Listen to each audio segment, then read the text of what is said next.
Oh, thank you, whoever did that. Okay.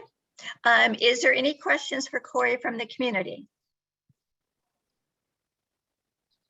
All right, I don't see any hands up. Oh, Do you? yeah, I do. Can I Okay. ask a question? I'm sorry. Sure.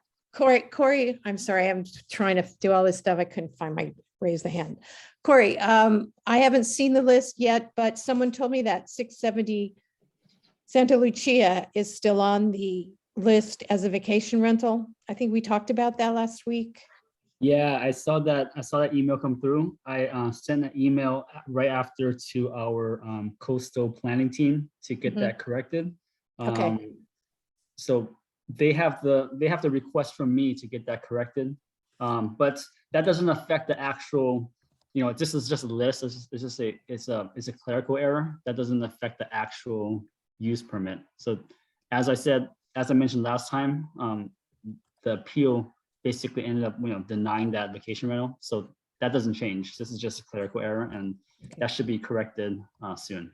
Okay, because we don't have any way to know if if now someone else is applying for it, or if it was just a mistake from being held over. So Yeah, thank you very much. Yeah, completely understand. We'll get that fixed. Okay, thanks.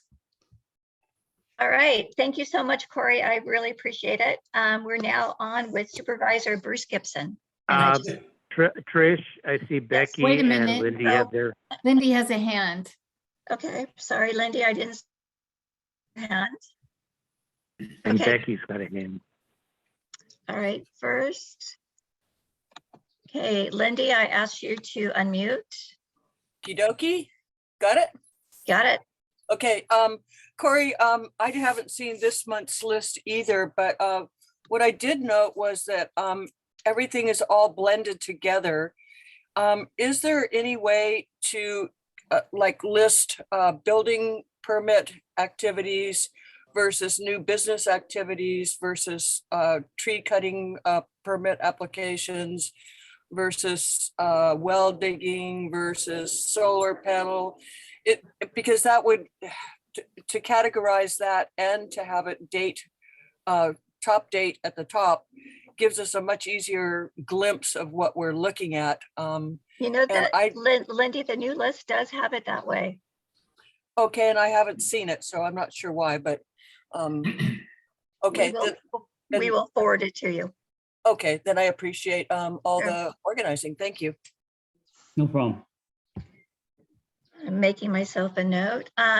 Becky, did you ask to speak? Okay, that's to unmute. There we go. So I had a question. I don't know if this is actually for Corey or if it will be for Bruce, but I'm interested if we'll be getting a summary on the meeting the county had with the Coastal Commission. That was a couple of weeks ago. Those meetings are still ongoing. They're not conclusive yet. We're still working through the details. So there's nothing to report until we reach some sort of conclusion. So there'll be more meetings. Right. We had the first of many meetings. We're kind of breaking it up into different subject matters because there's just so much to cover. As we progress, I'll be more than happy to update everyone here once I actually have something to report on. Okay, and any idea of a timeline at all of when we might be hearing things? We're hoping to, obviously we want to address everything as soon as possible. We have meetings set up in July. It just depends on how those conversations go and the information that we're sharing. It's a lot to dive into. So I don't have a concrete timeline yet, but as there is updates, I'd be more than happy to update the group. Okay, and one last question. Are there minutes that will be made public from those meetings? No, these are internal staff discussions. There's usually not minutes involved in that process. It's not like a public forum where there would be minutes. Okay, thank you, Corey. No problem. All right, Supervisor Gibson. You- Thank you, Madam Chair. I think Corey described very well where we are with the Coastal Commission. A lot of details to be worked out. We're getting in contact with their technical and legal experts and working through a big bunch of issues. I'm sorry that I was a bit delayed getting on, but and I'm not sure whether Corey handled it, but the one Los Osos relevant thing was the board's acceptance of the Coastal Commission's suggested modifications on the vacation rental ordinance, which went down a couple meetings ago. And that then puts the ordinance that your advisory council slightly modified, as I think we've talked about before, into place. And so I appreciate all the community effort that's gone into discussing this and coming up with the proposal, working it through the Planning Commission, the board, the Coastal Commission, back to the board, and we're just waiting for the ink to dry. So that one we can check off the list.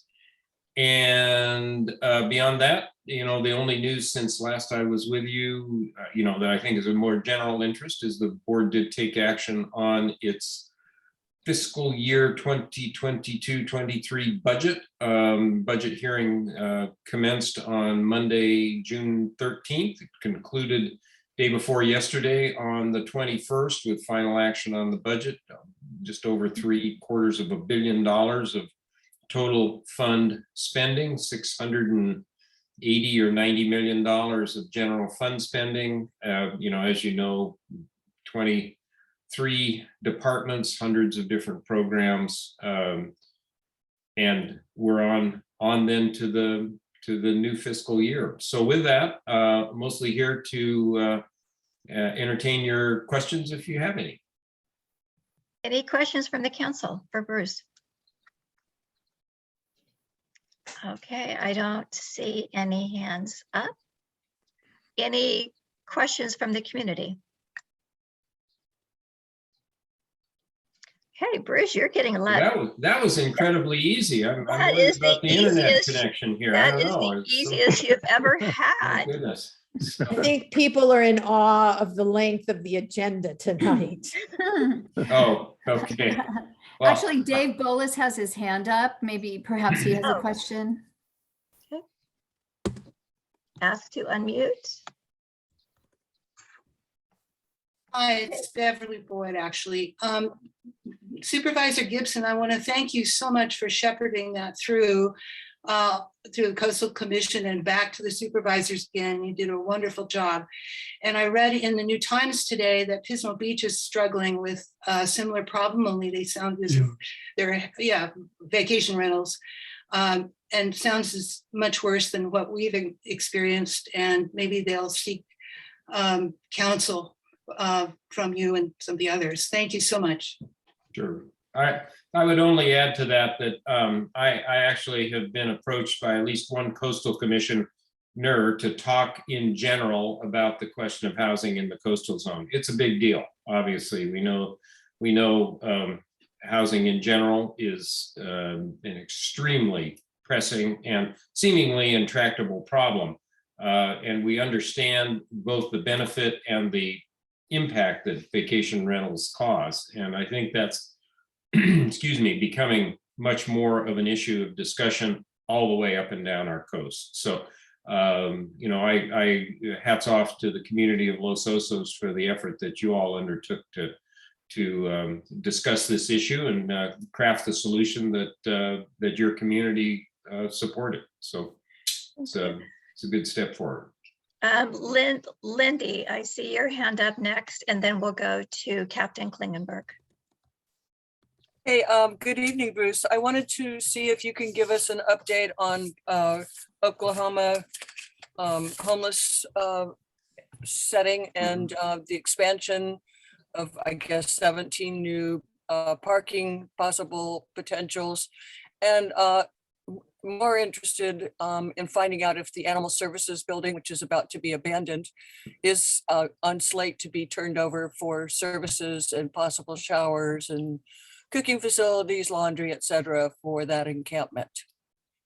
Yeah, so Oklahoma, I have a hard time not calling it Kansas, but you know, Yeah, that's me too. you're either trapped in the Wizard of Oz or in a famous Broadway musical, and I can't decide which one I'd prefer. But Oklahoma, as it is, and I think the geography might be that they're one atop the other. Is in the process of expanding. I'm not sure on the details, but we do expect shortly that more space will be available there. That will allow us to, you know, as we've talked about many times, resume enforcement on overnight camping where that is prohibited by ordinance. And you know, exactly the timing of that is within days, possibly at the outside weeks. So that said, though, the expansion is not going to provide the capacity for, you know, to solve the overnight camping on the street problem countywide. We're in conversations with a number of jurisdictions about increasing safe parking, creating the possibility of tiny homes, shelter structures of various sorts. We have an outstanding effort moving forward with the new leadership at the Homeless Services Oversight Council and new staff on board. So, you know, I would characterize this as an effort in progress. It is a board priority. It is my interest in making sure that the board follows through on its priorities. And so I think in coming weeks and months, we should start seeing some progress there, but not nearly as quickly as anybody would like. But that's the nature of the beast. Okay, Lindy, you had muted yourself. One more, and then we need to move on to the next person. I didn't hear anything about the potential of the Animal Services building Well, I being think, you know, converted. there's continued discussion of what that building might be useful for as regards homelessness, because it you know, I think we can all sort of understand that the Oklahoma site is here to stay for the foreseeable future. And so the possibility of services being provided out of that building is possible.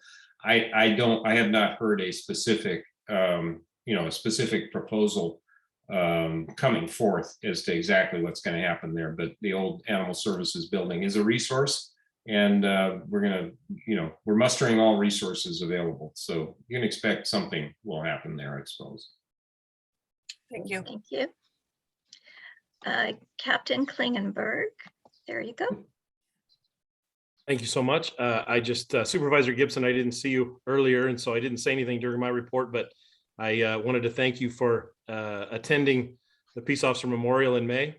We haven't been on a meeting or been together at a meeting since, but I appreciate you coming to that. And I also am thankful to you and to Blake for we're working on something not Los Osos related, but the Toro Creek issue. And we've been going back and forth with several emails there. And I just appreciate the relationship that we have and being able to work through that. So thank you for that. I appreciate it. Likewise, right back at you, Captain. I was afraid I was going to be interrogated by the CHP, and I didn't know whether I needed legal counsel or something like that. But well, I'm glad you have that reverence for me. So keep that up. So just in case I decide. Yeah, absolutely. No, hey, listen. Seriously though, the Peace Officer Memorial, always a moving service. It had been a while. They've been typically scheduled on Tuesdays, which had cut us out of being there. But I was very happy to be there, and I look forward to continuing our work together. I know as we work through the details of providing service in complicated situations. That is exactly right. I appreciate the chance to be able to talk directly with you. Yeah, same here. I appreciate it. Thanks so much. Okay, likewise. Thank you. Okay, Patrick. Thank you. Supervisor Gibson, there's members of our community that are really concerned about the processing of new applications for building permits in our area due to water shortages. And I believe Public Works Policy #1 talks about availability of services capacity. And it states that new development shall demonstrate that adequate public or private services are available to serve the proposed development. And I think also in the coastal zone land use ordinance section 23.04.430 talks about availability of water supply, land use permit for new development that requires water shall not be approved unless the approval body determines that there is adequate water capacity available to serve the proposed development. And of course, we know that we don't have any hard data to show that we do have adequate water in our aquifer. So I'm just wondering, how is it that the county is still processing these permits? Well, there's a lot loaded into that question. Part of it is commentary, Patrick, and I don't necessarily agree with the premise of it.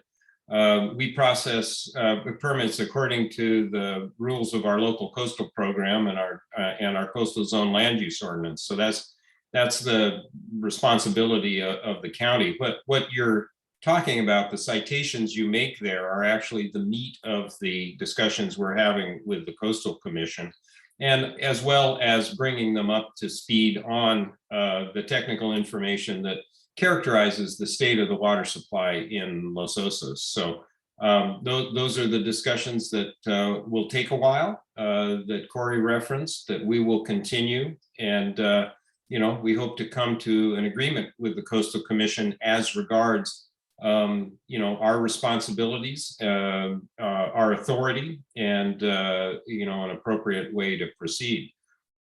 Yeah, I don't know what else I can add to that. That's fine. I appreciate that. Thank you so much. We look forward to any commentary that you might have later on the developments of those conversations. And actually, thank you. I don't know that I'm going to stay for the rest of your agenda. Again, happy to take any questions that come right now, but having had a long day with another one staring me in the face tomorrow, once questions are over, I'll beg the indulgence of the chair to depart the virtual world here. Absolutely. Any other questions for Supervisor Gibson from council or community? Okay, you have, Becky is raising her hand. There it is. You almost got out. Okay. I'm good. Okay, there we go. Hopefully it's just a quick one. Hi, Bruce. Hi. I'm just wondering why it is that so many of the new builds seem to not be being required to notice their neighbors. As in the new house going in on Pine, where I think there was they gave some land to the Land Conservancy to be able to build. And then there's the house on Rosina, did not notice. The Sage build did not notice. The Highland building did not notice neighbors. And I'm just curious, because that's all part of, I think, our due process and the community having some input. So that's my question. Thank you. Well, without, and I don't think we're obviously not going to look into the specifics of each of those cases and without the details of those files, we really can't make any specific response to those. But let me just give you two things in general. In general, there are two kinds of permits, as I think has been discussed often in this and virtually every other advisory council. One is a ministerial permit, where there is no public hearing process, no decision-making process, and thus no notice required of the neighbors. If it is, for instance, a simple building permit, that the applicant goes to the planning department. Once the planning department verifies that the conditions required have been met, that permit is issued, and it is by a ministerial action. So, on those, and including in some instances, in some communities, construction of entire new single-family residence can be done in that way. That is not often the situation in Los Osos, particularly with the water offset requirements and so forth. In those instances where discretionary action is required by our coastal zone land use ordinance, noticing is required within a certain distance of the project. And, we hear this fairly often that notice wasn't issued, but, in fact, my experience of 15 and a half years is that it is exceedingly rare, like 1 or 2 or 3 instances where proper notice had failed to be given. When those instances have been brought to light, the process resets and proper notice is given. So just the experience is, that our planning department does an exceptional job in tracking an extremely complex system. And again, I think most of the events that one sees in terms of new development likely are under the heading of not needing noticing. Becky, I don't think think you should be, there you go.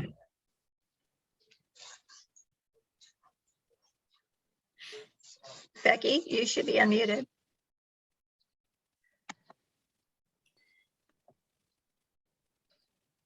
There you go. There you go. Okay, so here's the question. So in your experience, in 15 and a half years, it's been very rare, but in the last year, there's 4 within a mile from my house.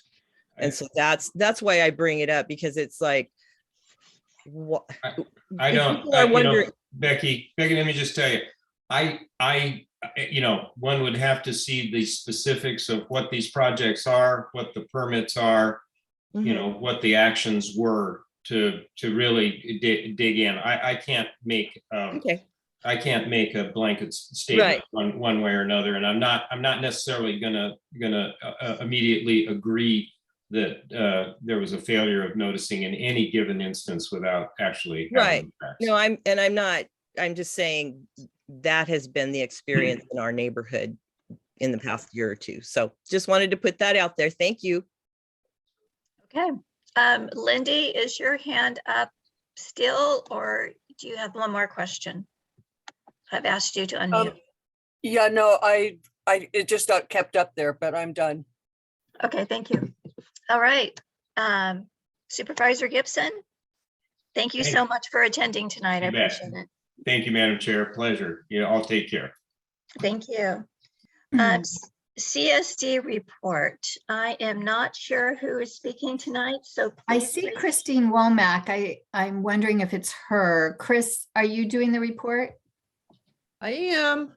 Oops. Thank you. Can you hear me? Yes. Yes.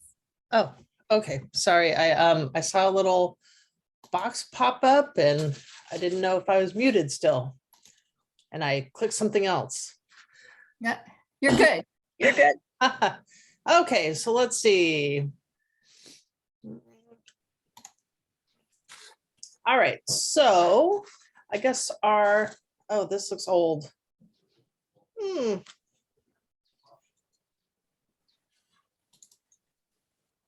Okay.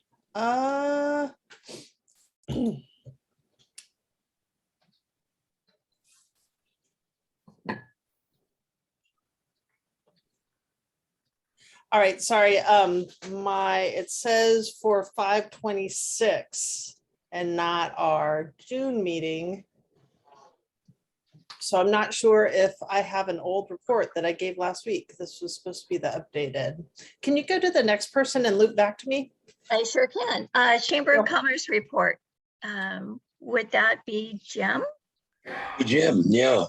Just real quickly, probably the most significant thing is the closing of the chamber office. As of there will be June 30th. We'll be out of that office. The new landlord, we had a sweetheart deal with the old landlord who loved the chamber and was a connection. But the new relative has no dignity for us. And sweetheart deal that we have is gone. It's gonna go up about double. There's just no way we can do that. We're gonna try to go virtual and see what we can do. Several things and ways in which we can keep it part of the community, but we will do what we can.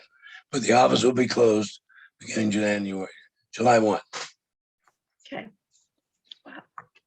Any questions for the chamber from council? Any questions from the chamber for community?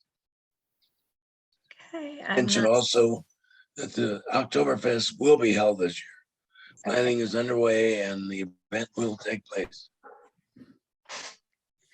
Thank you. All right, let's go back to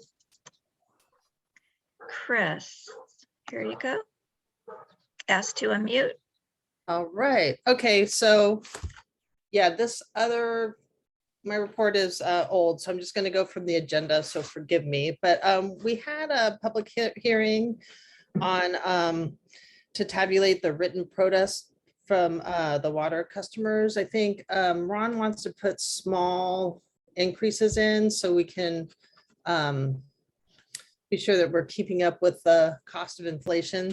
I kind of calculated, and it's still, we charge like under 2 cents a gallon. And even after the rate increases, it's still going to be under 2 cents a gallon. So but we have expenses to try to keep our water supply resilient. So anyway, so that in order to protest that has to be 50% of the votes plus one, and that that did not happen, so they should go into effect. What we did in the past was if we realized we didn't need it, we wouldn't take it. So I fully expect that that would be the case going forward. But let's see. And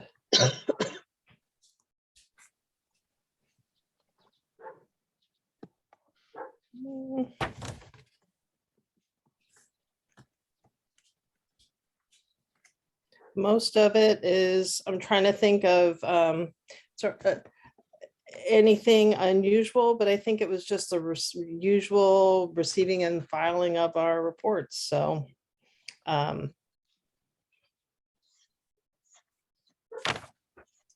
anyway, sorry for my little mix up with my my report, but it's what I have up here was May. So Okay. Thank you very much. I think the first question, because it needs to go to council first, is Sue. Thanks, Trish. Chris, I'm sorry, I didn't quite follow you're increasing this, you're making a small increase for the cost of inflation and the charge will stay under 2 cents a gallon, but then you said something about something not passing. So are you still making that? Oh, it did pass. No, it did pass. It has to, you have to get 50% of the community plus one to protest it. And that is not what happened, but we tabulated the protest votes. Okay, great. Thank you. All right, next would be Deborah. Chris, I don't want to put you on the spot. I just have a question that you can take back with you for the board. My committee, the Active Transportation, has been doing surveys about bike paths and pedestrian paths. And we'd like to do another survey that would reach out to the entire community. And one of the ways we thought we might be able to do that is if we connected with the water purveyors and asked them to put out in their newsletter, perhaps a link or something where they could go and take a survey about how does your child get to school? Do you support bike paths? Do you think, and I don't expect you to answer this, but do you believe that that's something that the CSD board would be willing to support and allow us to put something like that out to your customers? So I could bring that back to the board, but I think in general, we're happy to support if there's like a link to your survey. I bet we could put it on our page. I don't see that as a problem. I think it's hard to get those surveys answered without like personally asking like your neighbors to answer them. But I'm pretty sure we'd be happy to do something like that. Great. Yeah, we had really good response to the surveys we did through the PTA and also at our outreach event.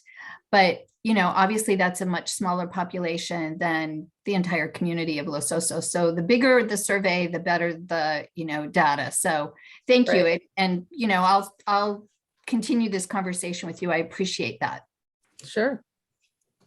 Okay, any other questions? We did have a hand up, but the hand disappeared. So, all right. Thank you very much, Chris. I appreciate it. All right, thanks. We are now going to go to our member presentations, our appointed member presentations. And the first one up is Andrea. And let me find you. I just, there you are. I knew I had you on my screen. Okay, I've asked you to unmute. And all of the candidates get 2 to 3 minutes to state why they would like to be part of Locac and what they can bring to Locac. Great, thank you. Is everyone able to hear me? Yes.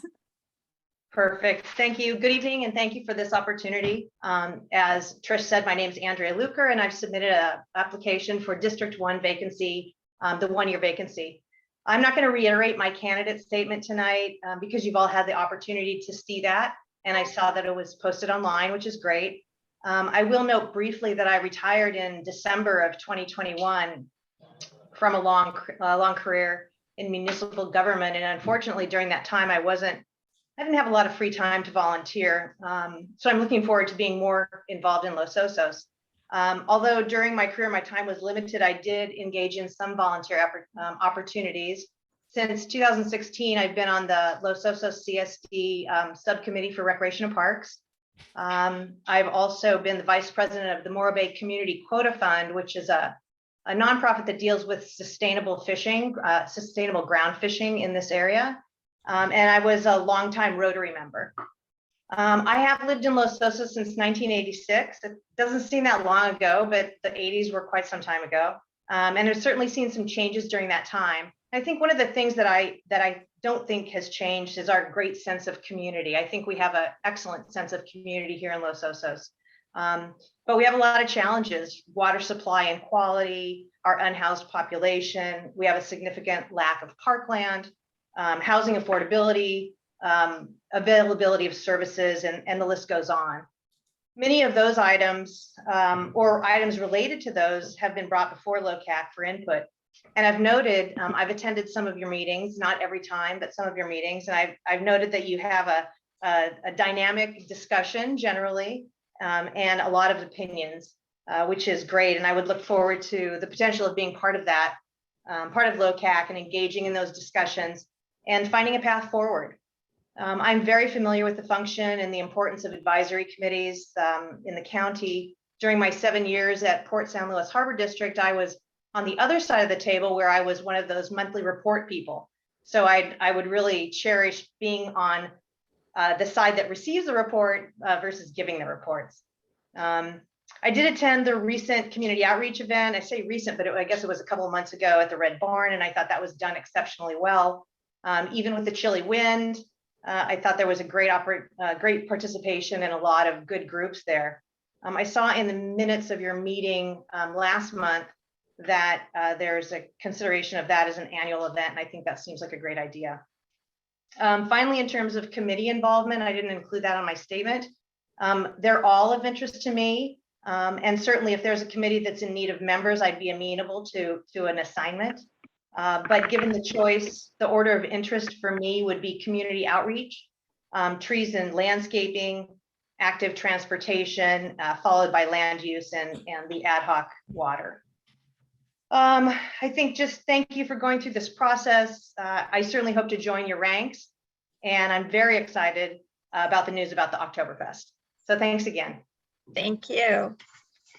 All right, next up, Sue, are you ready with a video for Robin? Yes, I am. And if you just give me a second to pull it up. Oh, there she goes. I will, if I can, please. Screen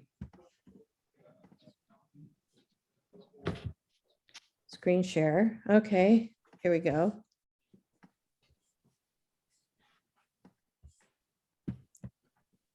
Okay, here we go. Good evening. I'm Robin McPeak.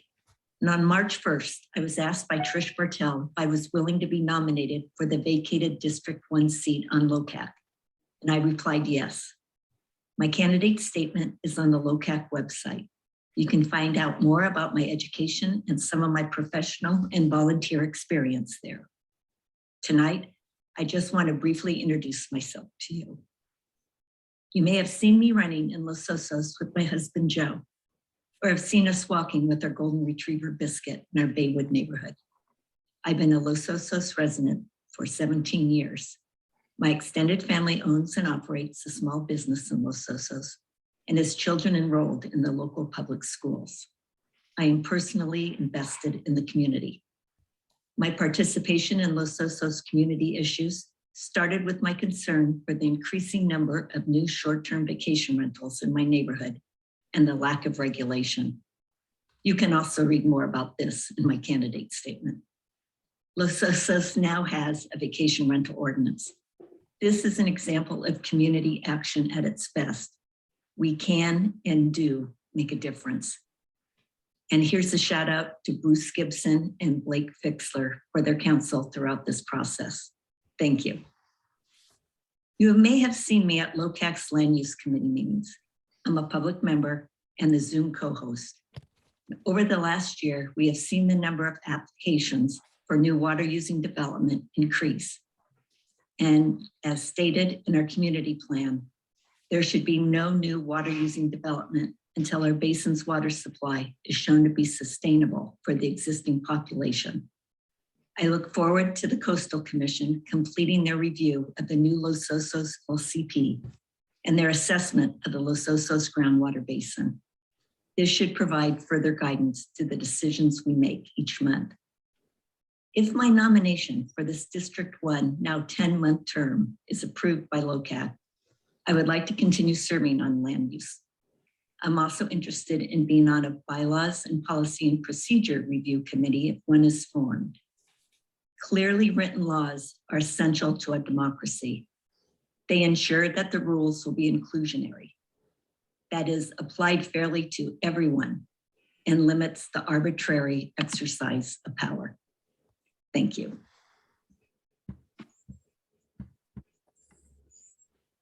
Okay, thank you, Sue. Mhm. Next up is John Lent, and I see you under Margaret Lent, but I'm sure that that's her computer. There you go. Can you hear me? Yep, and you have 2 to 3 minutes. Thank you. Thank you very much. I can assure you I'm not Margaret Lynch, even though we're borrowing her computer, which I thank her for. But thank everybody for this opportunity. This marks around 20 years that I've lived in Los Osos. I'm a journalist. I should be retired, but I just can't stop doing it. And so I write for 4 different newspapers, including the Tribune. I just wrote one about unemployment in San Luis County that you may have seen.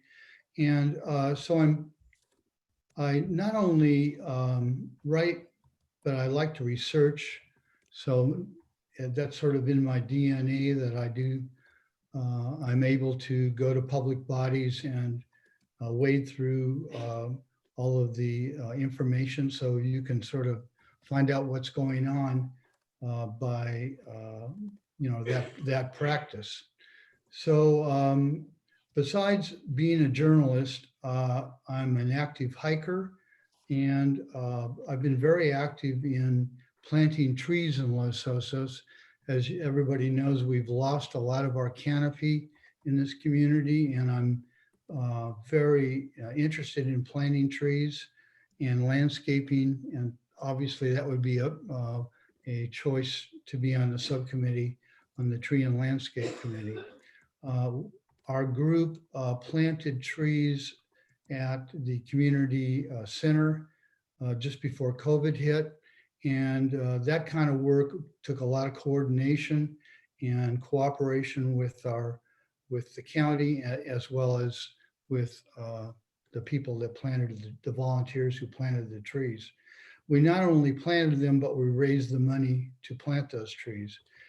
More recently, I've been interested in more pathways, walkways, bikeways in our community. If we're going to have a low carbon environment, we need to have these kind of opportunities. So I'm very interested in Deborah's active transportation group, and I've been participating in some of those meetings. Beyond that, I have a strong feeling that we don't have enough parks. And I think everybody could raise their hand to that. And my wife, Margaret, has been very active in trying to get the county to appropriate funds that we might have another pickleball court in this community. And happy to report that just recently they've decided that we can have a pickleball court and perhaps an improved pickleball court at the tennis courts or in some other location in the community. And beyond Hey, that, that is your 3 minutes. Sorry. okay. Thank you very much. Thank you very much. Sorry, I'm trying to keep everybody. Sure. All right, Mr. Harris, I've asked you to unmute. I'm unmuting. Can you hear me? I can. I just put you on timer. Thank you. I had to bring out my big microphone because my little one is broken. So, well, I just wanted to introduce myself to the new members since I'm the only retread on this list. I just wanted to say hi to Sue, Trish, Larry, and Jim, who I served with last time around. I just thought I might backfill some of my background that it's not showing on my candidate statement. I'm a native Californian, originally from Riverside, California, which is east of LA, if you don't know where that is.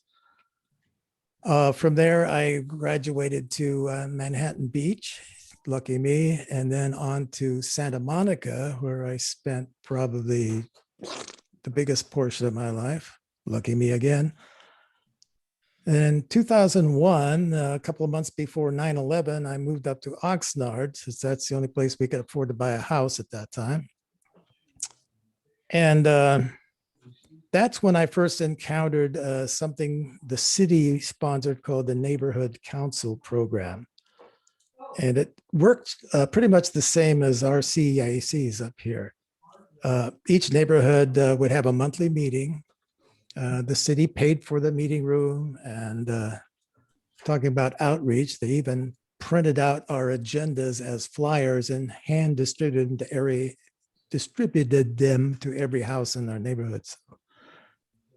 But we were lucky to have the full cooperation of the city, and every month we'd have a guest speaker. It could be a city councilman, could be even be the mayor who came several times. It could be code enforcement or whoever, whatever the hot button issue of the day was. So that was my first experience. And a friend of mine, a neighbor who recruited me to come in and get started, actually wound up recruiting me to become his successor as a neighborhood chair, which I served for 2 terms. 2013 is when we decided to move up here to Los Osos because my partner's daughter lived here. We had been visiting for many years prior to that and thought it was a pretty cool place. So it was sort of an impulse buy. After our offer got accepted, we said, well, I guess we better go back and sell our old house now. Anyway, after I got here, got settled in, I actually had a 1-year stint on the Emergency Services Advisory Committee for CSD for about a year. And as I said in my statement, from 2017 to 2019, I was on Locac, where I served as the webmaster. I had to wrestle the website away from Larry, who had been doing it before me. And Mr. Harris, your time is up. Okay. Thanks again. Thank you so much. I appreciate that. Okay, next up is Pat Kimball. I don't see you. Let me find you. Oh, there you are. You're right on my screen. Thank you for waving. Okay, I've asked you to unmute. Can you hear me? Yes, thank you. Okay, thank you for having me. I just wanted to start out and say that there are several great applicants here, and I expect any appointee chosen will be suitable. And again, I appreciate the opportunity. I'm not really a big talker about myself, but since you guys kind of need to know more about me, I'll give it a go here. I have a degree in finance from Cal Poly. I graduated in 2004. That same year, I got married to my wife, and we moved to Morro Bay. 2010, we moved to Los Osos, and we've settled in very nicely, and we love it. It's the best place on earth. I'm a small business owner. I've owned several businesses over the last decade. Currently, I basically build farm worker housing in agricultural areas. That's what our focus is. I've served on numerous nonprofit boards and design committees. But the most precious part of my life is my family. My wife and I have 4 daughters from 7 to 13, which is pretty wonderful age. Not too intense yet. But that's kind of what initiated my interest in Locac and having a voice to nurture our community, maintain our character, and keep it safe so our kids can experience a childhood kind of like we had, just outside and exploring. Specific committee interests are kind of along those lines relative to family and my children. The landscaping, trees and landscaping, and active traffic would probably be what I would be most interested in. Something with that, I love the community garden that was behind the Baywood Inn. I think that was a wonderful use of that space before it sold, and I'd love to encourage more of that. Some urban micro farming, permaculture, and animal plant sanctuaries where possible. There's a lot of vacant lots in town. That would be a perfect use for that. With regards to traffic and young children, I'd just like to slow vehicles down. Doesn't have to be on island time, but something close would be nice. So that's all. Thank you. Thank you. All right. We have Becky McFarland is next. Becky, you were just here. Oh, there you are. I just asked you to unmute. There you are. There we go. Thank you. I'm pleased to be here tonight and hoping to serve on Locac. It's for District 4 and it's a 4-year term, I guess. Yes. I've been in Los Osos for 38 years now. Moved here from Catalina Island, but grew up in Southern California. And I do have to say the reason we moved here, we were coming to the area anyway, but we had a group of kids from Sunnyside School that were at the Catalina Island Marine Institute. And there were a number of adult chaperones with them, and they were the best group of kids that I had worked with there. And I told my husband, I said, let's move to Los Osos. And so we came, and 3 years later, my parents moved up here and were able to build their dream home. And so I love it. Every day I am thankful to be here. So over the past few years, I've worked hard in my community on a variety of important issues and projects. And some of it was fire and emergency preparedness and, pushing towards getting dry brush cleaned up behind homes here, because we are in a serious hazardous fire zone, even though it hasn't burned in over 100 years here. So I became really aware of that through some town hall meetings and have been helping getting the word out on that. I worked on homelessness. I was on the Locac Unhoused Residents Committee, and we put together a public forum that I think we got 80 people to come. And I really enjoyed working with the different people with different views. And after that, my friend Pat West and I put together a proposal to make a legal safe parking area. And it actually was to use El Chorro Regional Park, but we had also submitted to the county to use the Kansas-Oklahoma Avenue area so people would have a place to go that was safe. There were showers and bathrooms. And that took a lot of time. And I've had so many people thank us for making Palisades Avenue in the park safe again. It was a lot of work, but I worked with a lot of talking to nonprofits, and we're talking to all the supervisors and anybody in any agency in the county that could help us move that forward. We're still involved in trying to make things better out at Kansas-Oklahoma Avenue. I also have helped in the community. I live right on the Broderson Trail. So if you're a hiker and you hike Broderson, you walk past or park in front of my house. And it's a great place to be. I was an outdoor school educator and administrator and used to being a camp director, and living right here on a trail is very similar to that. There's first aid issues, emergencies, lots of fun people to talk to. One of the issues I took on. Becky, your 3 minutes is up. Oh, wow, that was quick. I know, wasn't that quick? That's I was okay. having so much fun. I've got my timer. Thank you all. I appreciate it. Thank you. We appreciate it very much. Okay, bye. Thank you. Bye-bye. All right, that is our candidates. We want to thank all of you for speaking tonight and being on video. It was eye-opening and wonderful. Definitely appreciate it. Next on the agenda, public comments for items that are not on the agenda. Each speaker will have 3 minutes and we don't discuss those. Anyone from the community have something to say that's not on the agenda? I see a hand from either Dave or Bev. Yep, asked to unmute. Okay. You should be good to go. Hi, it's Dave this time.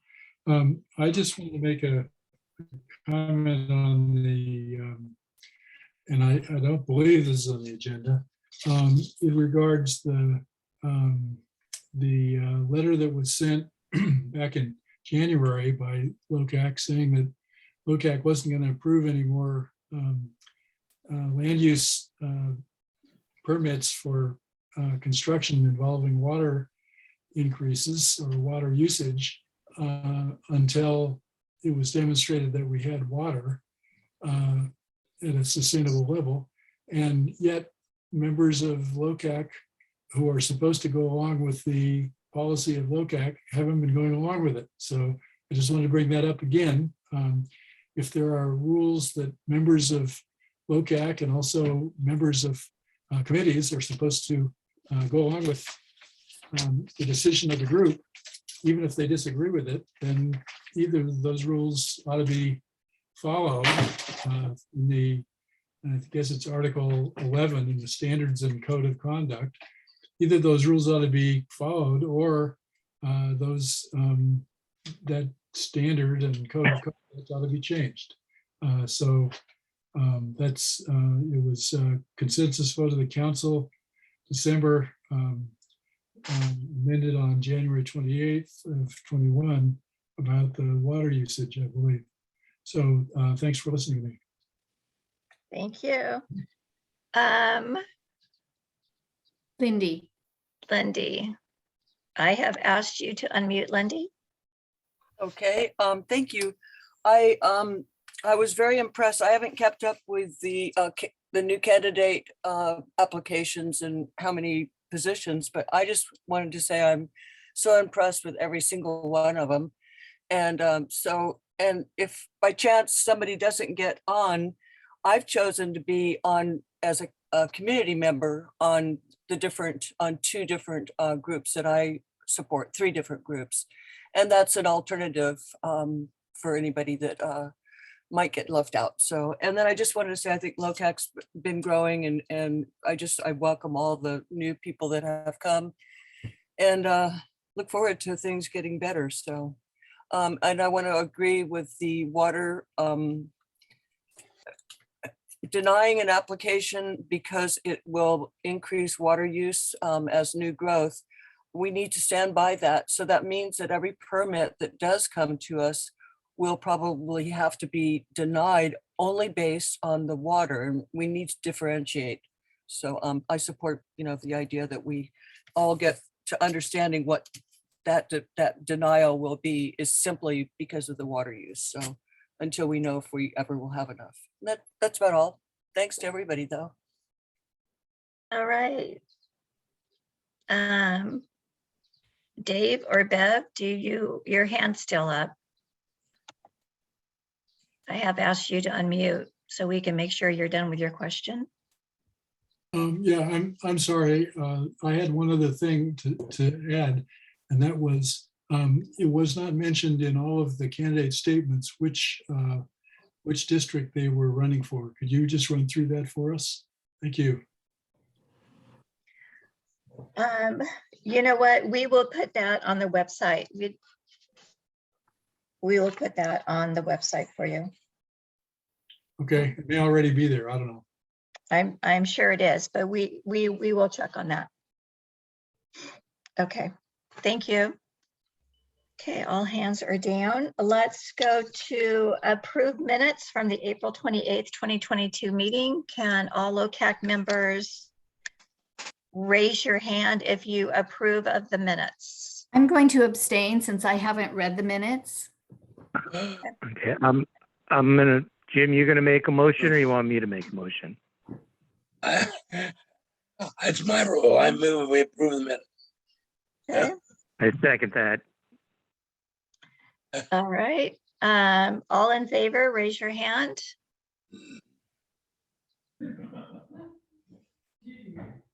Okay, is there anyone who is not in favor? Patrick, is your hand still raised for not in favor? No, oh, sorry. Sue, are you not in favor? Yeah, got it. Sorry. Okay, so it was unanimous. One abstain. One abstain, one With abstention. one abstain. Okay. All right, let's move on to committee reports. Treasury report, even though Jim is our new treasurer, he's been out on vacation, so I'm going to call on Deborah until that transition completes. Yeah, Jim's still working to get onto the checking account, so I'm going to do that part. In May, at our last treasurer's report, our balance in the checking account was $1,599. Since then, we've earned 16 cents interest, and we paid out one check for $232, which was the annual fee for our post office box. Our current balance is $1,367.16 in the bank. And I know Jim's working on the budget for this year, so Ending balance will be the beginning balance for next year. that is. I have an appointment with Riviera Bank for tomorrow. Oh, great, I'm great. gonna get that signed off. Excellent. Okay. That's my report. Thank you very much. All right, let's go to Do we have committee report. approval of the budget for next meeting? You said the budget is due. Can we give an item for the next? That would be a question to Deborah. Deborah, can we wait to submit our budget to the county July meeting? the end of July, or should we do a special email with Oh, the I think budget? we can wait. I think we can wait. Not a big What deal. needs to happen is once we develop the budget, then we have to submit a grant application to the county. I suggest we try to make sure we get that in before we Right away. lose our supervisor. Right away. Yeah. And then whatever funding we need usually comes in from Mr. Gibson's office in July 1. time. Yeah. New budget year. Yeah. All right. let's go to land use. Larry Bender. Yeah, we had a couple projects at land use. They'll be coming up on the agenda items, so I'll be talking to you at that time about them. Okay. And trees and landscaping is really quick. I'm waiting until we appoint all members to see who would like to be on trees and landscape. And then we will get that committee reinstated. And I Sounds like you have quite a few people, actually, Trish. Pardon? I said, Yeah. it sounds like you have quite a few people I interested. know, it would be wonderful. And Kristen, I asked you to unmute if you have an opportunity. I don't think so. Okay, let's move on to. Nope, I'm good. Sorry. You're I here? just had Okay. to get my kids. We'll see how it goes, guys. Sorry. We understand those days. Go to Don't bed. worry. Okay. Hi, Al. I am the outreach committee person. My report is actually fairly robust because I wanted to get community and group input on some of the things. If you went to the website, let's see the things that since I took the position, we've consolidated everything to the Locac Gmail account. So now it's not everywhere. So yay. We're actually working on transitioning the website to a new host because I've really had a hard time with the GoDaddy and all the other stuff. I have a host that I've been using for 20 years, so it will look a little different than it does now. Updated MailChimp template, trying to get everything integrated. And then we're going to be starting to archive everything in G Drive so that when anybody wants files, you can literally search for what you're looking for and it will pop it up for you. And also be a little self-service. Stuff to do, like I said, I need to get out of GoDaddy. We need to get the cards changed over. Some of the deadlines are in July. So one of the things I would like to know if we can get a debit card for that checking account so we don't have to have reimbursements for whoever happens to be on it. And then I'm gonna try to get our agendas and minutes updated so that the template matches everything else brand new wise. And they'll be training the chairs on how to post on the website and Google Drive so that we don't have to have me as a gatekeeper. If you are interested in doing any of this, please email me. I will drop my email address. Oh, go ahead, Trish. What? No, I'm there to help you. Oh, yes, I know you are. As soon as you're ready.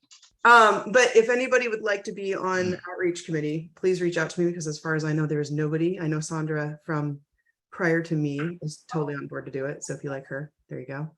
And then I want to give a shout out to Sue, who has not done it yet, but will be renaming everything in the files. So it'll be really easy to find them, which is a not easy task. The things that I wanted to bring up, we had a discussion about Zoom transcribing meetings.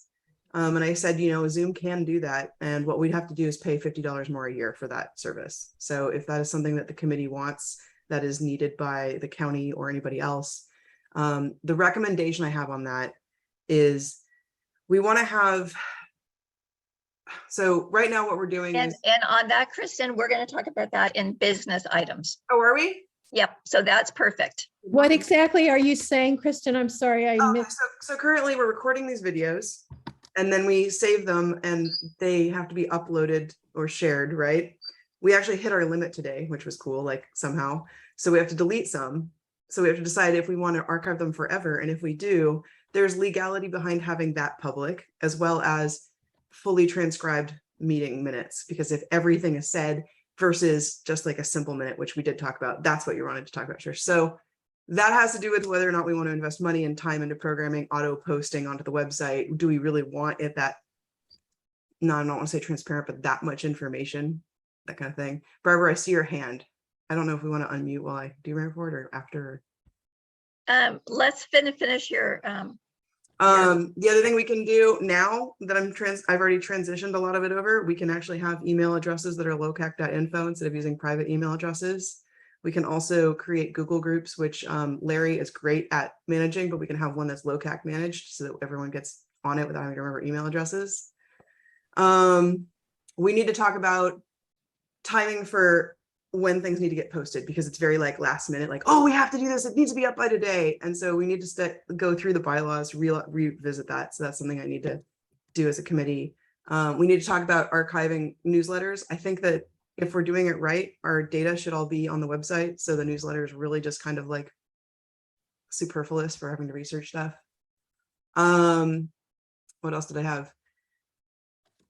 considering a Google Calendar, so you all know when the meetings are, so it's not just like a random link to post, and that we invite people and it automatically adds it to Zoom would be nice, as well as posting really clearly on our website about the water issue, because this is my first thing that I've thought about, is just the point that we've made today, is that what if we just had it front and center, so that when people are trying to permit and they find out they have to go through us, they can literally see what's happening. It might de-stress a lot of people, because as someone who has to do permitting a lot, it'd be nice to know what your expectations are. So that is my report. If people have any feelings or questions or concerns, that's what I'm here for. Okay. Any questions from council? And this is not a public time to answer questions. Yeah, Okay. I just have a comment for you, Kristen. If we're changing servers from GoDaddy, make sure that Jim Stanfield has the expense so that he can put it in the budget. Because right now we're using last year's budget as a template, and that was GoDaddy prices. It would be far cheaper, but I actually accidentally registered a nonprofit website and just transitioned the hosting over, so it'll be free for the next year. So thank you. All No right. cost, I love it. Yeah. That's great. So there you go, Jim. All right, I'm going Price to is see right. what Barbara needs before we go to ad hoc water. I've asked you to unmute. Barbara, do you have a question for the committee?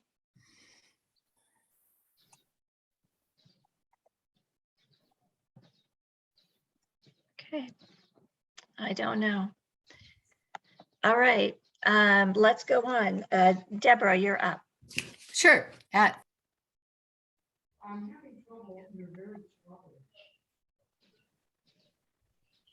Oops, sorry, Deborah. Somehow you got muted. Okay, you're good. Here I am.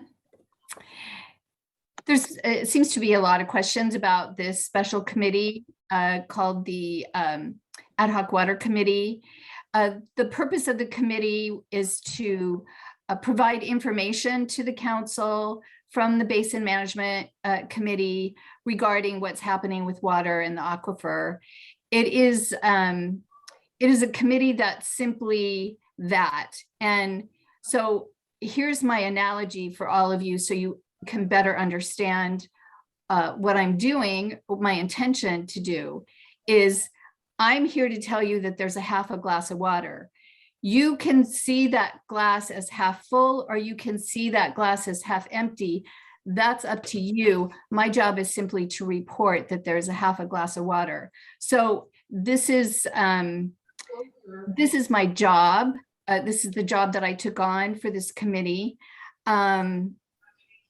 If you have any questions about the report that I have, if you have issues or concerns about the report that I have, the proper place for you to take those concerns is to the Basin Management Committee, because that's where there's public comment. And those are the people that actually handle the water for the for Los Osos, regarding the aquifer. It's not me, and it's not my report. Yeah, that's my little preamble, if you will. Last month, I didn't have any information on the BMC meeting, so I'm combining both the BMC meeting from May 18 and the June 15 meeting. Title 19, which is the water conservation, where right now we have a 2-for-1 conservation that is ongoing. They're studying that, and hopefully we'll have a report soon on what that Title 19 is going to be.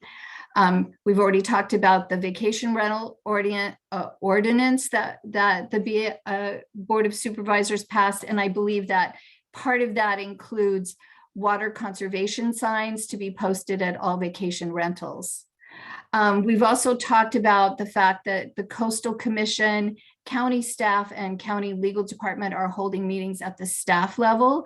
We've heard that these are ongoing meetings. The Coastal Commission has requested more information from the county regarding their position on issuing building permits. The county does have a position. They feel that there is sufficient water and that they're continuing to issue permits on that basis.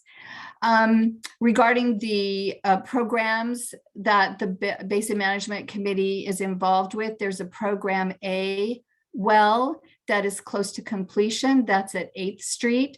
And there's a program C well. It's the third well in the program C. That's the one on South Bay Boulevard, Bayview Heights area. And that well is out to bid. The 2021 report from the Basin Management Committee has been released. The report is, of course, is a stipulated report. It's mandated by the stipulated judgment, and it has to be submitted to the court every year at this time. It's prepared by Cleith Harris geologists, and they are, a third party. I'm going to try very hard to pull up some of the basic information from the report. I don't want to take up too much time, but I think it's important that we take a look at what the report is showing. And I'm going to try to do that. My technical skills are not the best, but we'll see if I can manage. So here we have the metric summary, the basin yield metric. Their goal is to have it be 80% or less.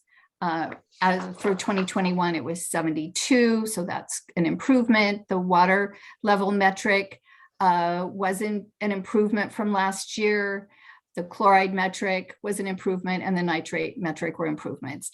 Now, there is an asterisk here, and that is that the Basin Management Committee has adopted a revised methodology for the sustainable yield. This is very important, that they are reducing the amount of water that they feel would be sustainable, which reduces the amount that they would find acceptable to take out. And I do have that slide. Let me pull that up because I think this is very important. Number 36. And are you seeing this new slide, or do I need to? We still have the old one. Okay. All right. Let me see if I can pull this up. Okay. What?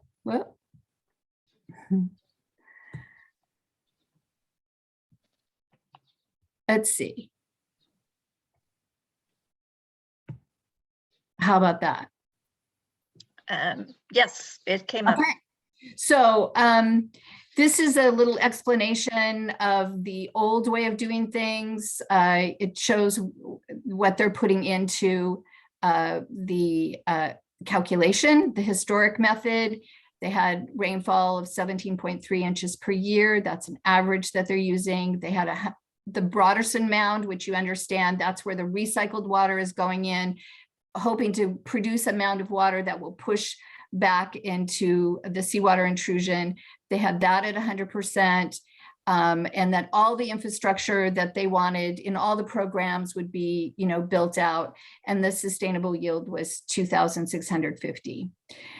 So what they've done, let's just skip right down to the bottom, because obviously that's not really where we're at. So this adaptive method, they're still using the same rainfall method. However, they're saying Broderson Mound is really only 50% developed.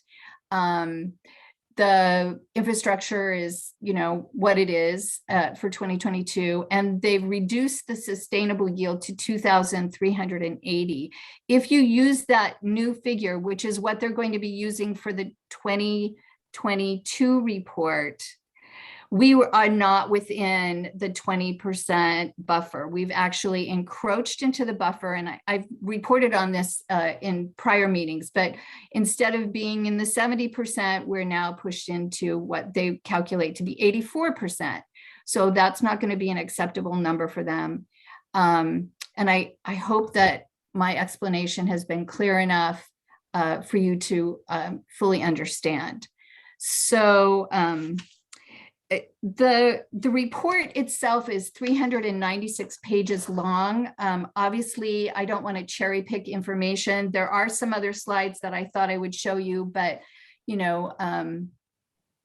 obviously it takes time for me to pull those slides up. If you want to look at the report, it's posted on the county website for the BMC, and all you have to do is go to that place and look for annual report, and you will find it there. More news. So moving on from the report. The county has provided a grant of $150,000 towards a groundwater transient model. This is a study. The study would take a couple of years, but it would improve the committee's ability to understand the movement of water in the Los Osos Basin. And this is critical for understanding the Broderson Mound, how that is working, and the level of aquifers. An additional $150,000 may be possible as a grant from the State Water Resources Control Board. The CSD has made an application for this grant, and it will be involved with overseeing the study. In addition, the CSD is part of a working group studying water resiliency in the county. One of the solutions they are looking at for the long term is the possibility of a desalination plant. This might be in partnership with Santa Barbara County. However, this is a project that's going out 20 plus years, but good for them. They're looking down the road and they're saying, what do we have to do to plan for the future? Because let's face it, climate change. There were a couple of interesting articles that I wanted to take a note of. If you wanted to check these out, there was an article in the Estero Bay News dated June 16th to the 29th regarding the transient model and the funding for the study. Quoted in the Estero Bay News was Blaine Reilly. He's the director of groundwater sustainability for the county. His job is to ensure that all of the county areas have sustainable plans. It's a big job, obviously. I've had a couple of conversations with Mr. Reilly. He's really busy, but he has agreed to come and speak to the council at a future date. We're working on whether that would be July or August. And then he could answer some questions about both the transient model and also Sigma, which has been a topic of conversation at the BMC. There's been another article recently about the Los Osos Basin. It was in the Tribune dated June 22nd. The title was Los Osos Groundwater Report Shows Positive Signs. And in there, you'll find statements made by Supervisor Gibson, which you may find interesting. There was another article that came out on the Tribune that Patrick brought my attention to. It has to do with climate change.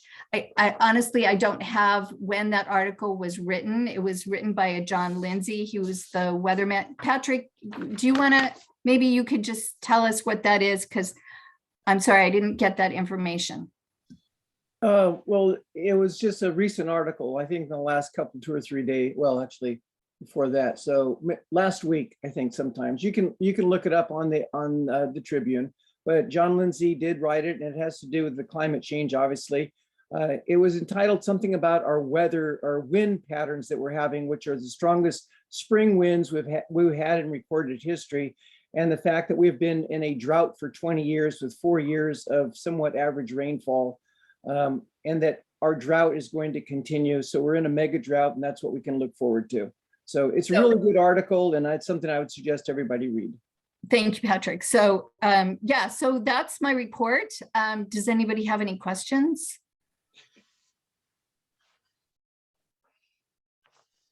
Great. Okay. Deborah, why don't you head on to active transportation? Here we go.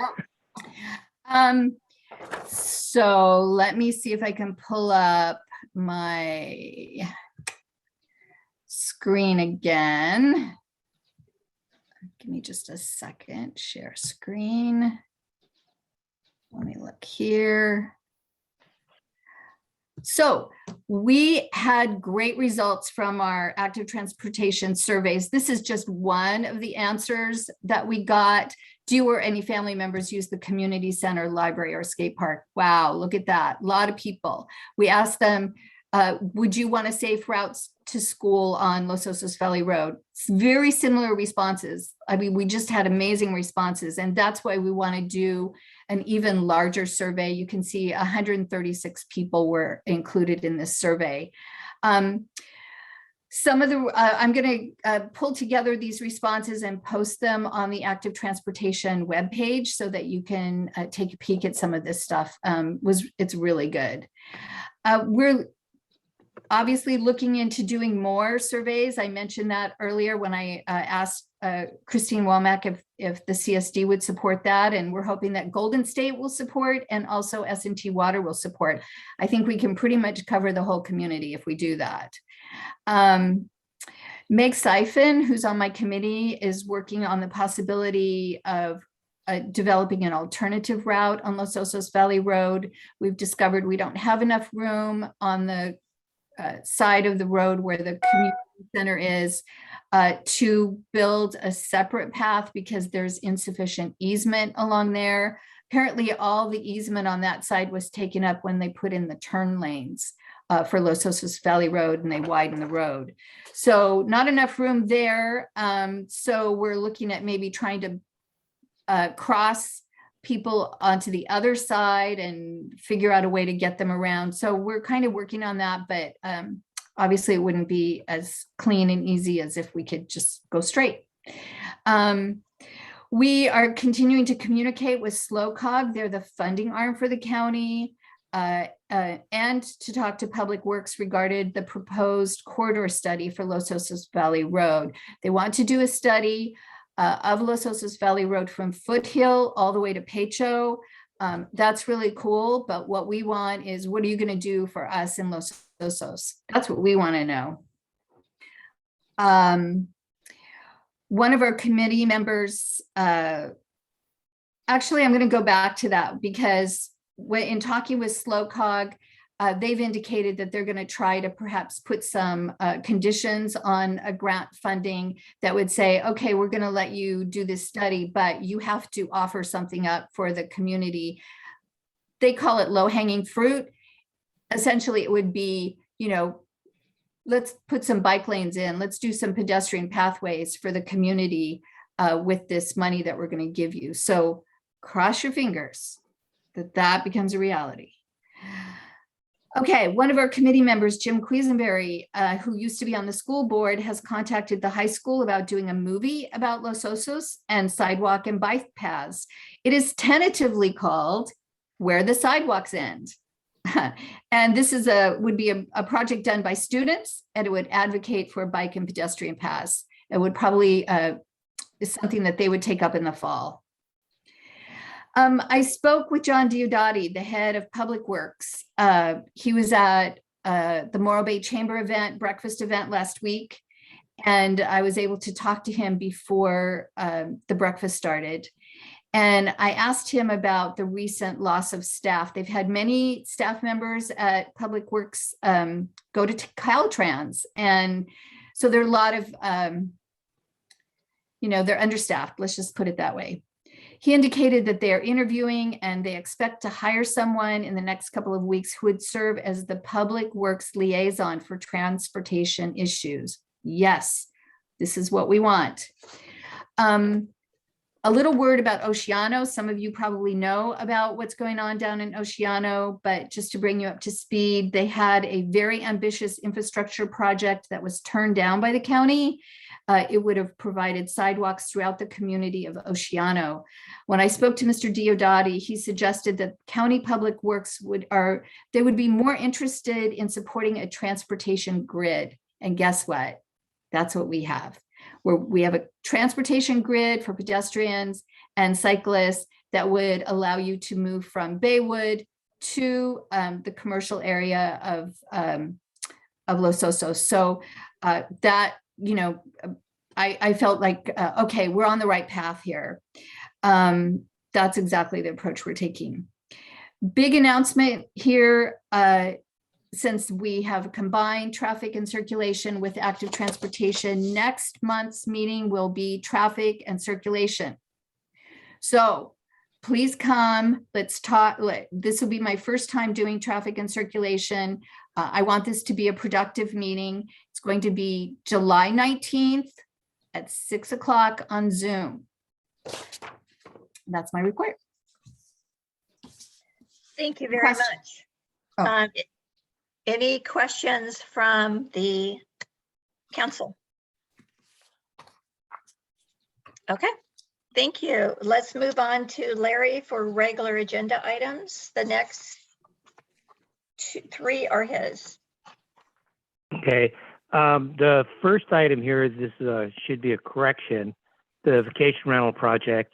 This was supposed to have been put on the consent agenda, as it met all the qualifications of the new vacation rental ordinance and passed unanimously from all the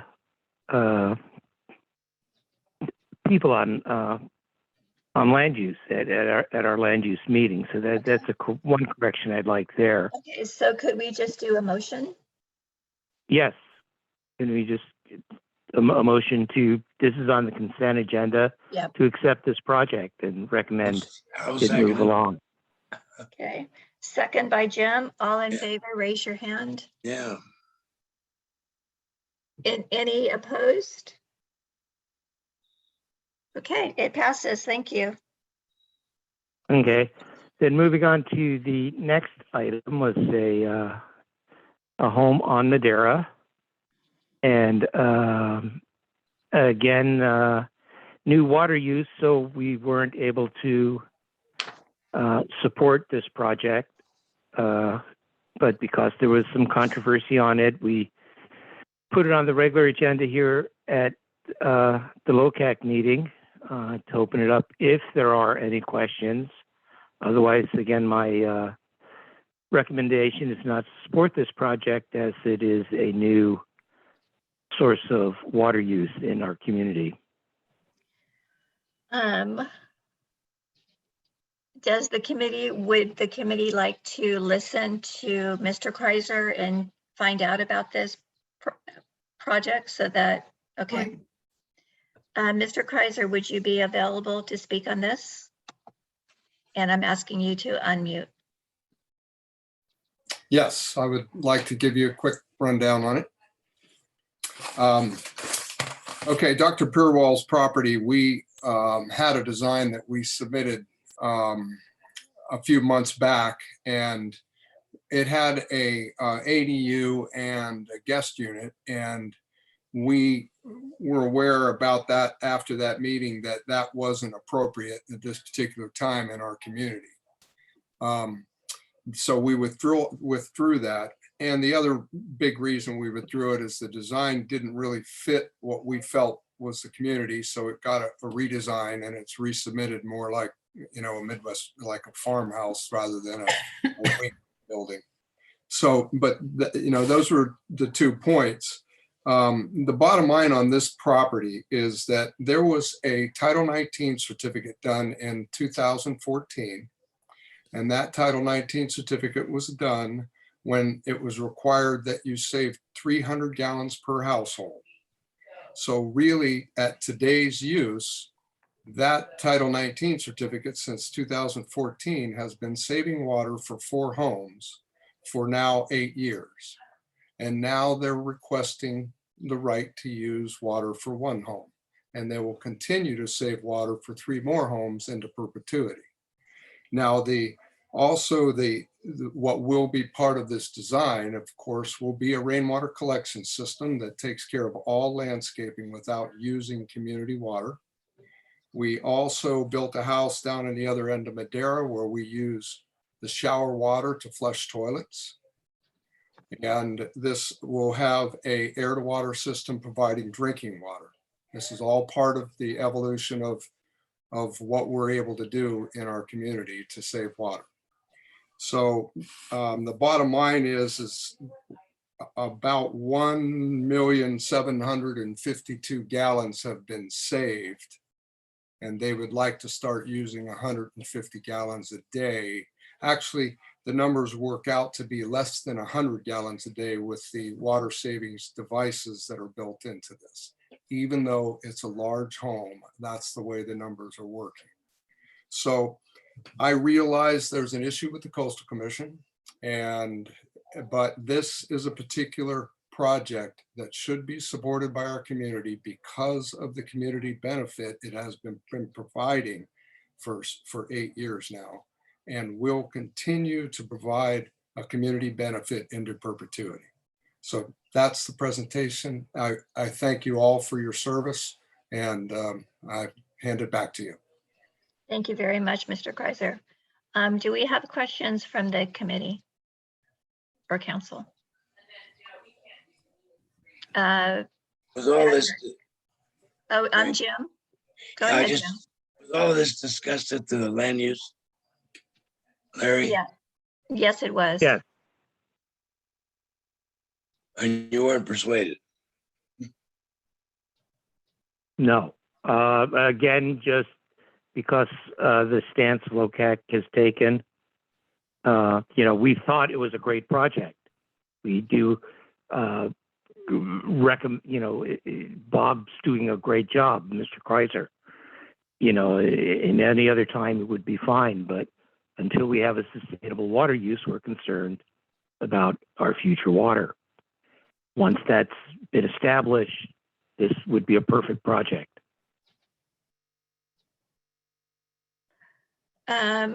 Patrick.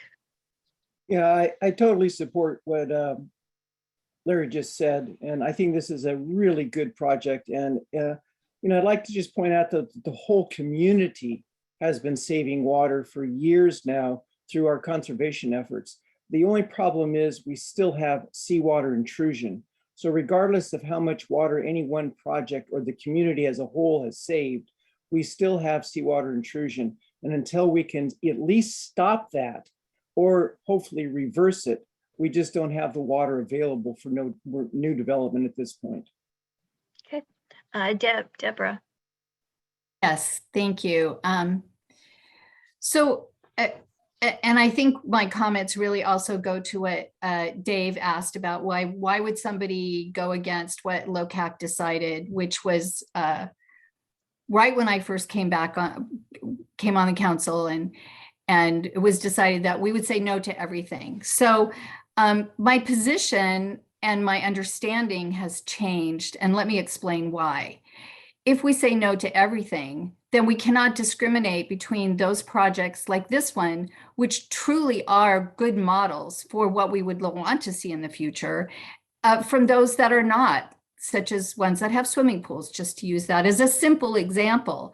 And so it seems to me, and perhaps my thinking is naive, that we could say yes to this project on the condition that there is water, because it's not up to us, Locac, if there's water. It's up to the Coastal Commission, the county, and those people who are in charge of that.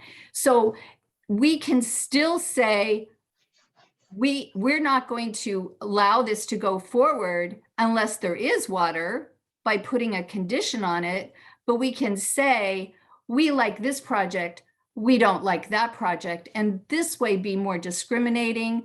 I think it's it actually gives us more power by giving us more voice on pointing out projects that, oh yeah, we want to see more projects like this one over here, gray water being used,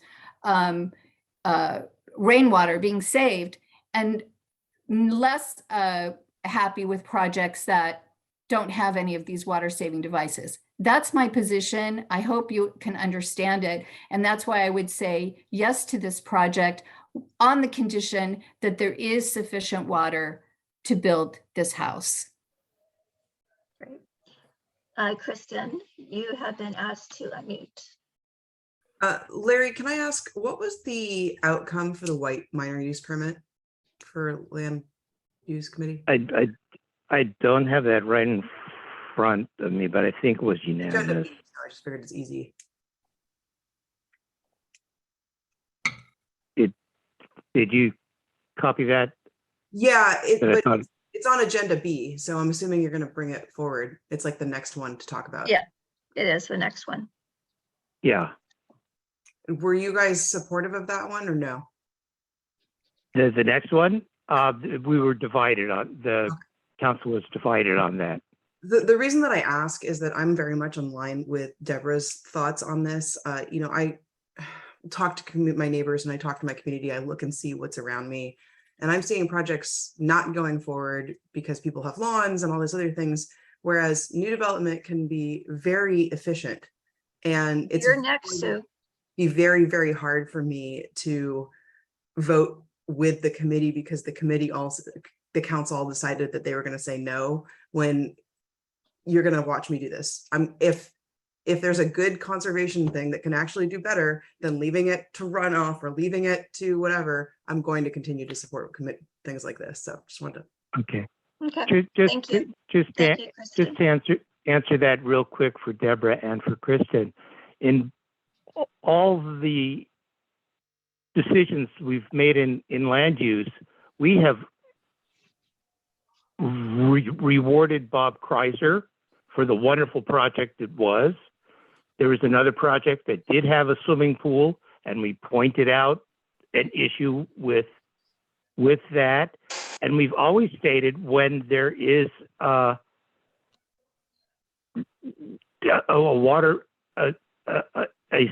sufficient water supply, you know, that these projects are good projects. We've never said, you know, just throw the baby out with the dishwater. You know, we've said a good project, or if there was an issue with a project, swimming pool, we brought that to the forefront.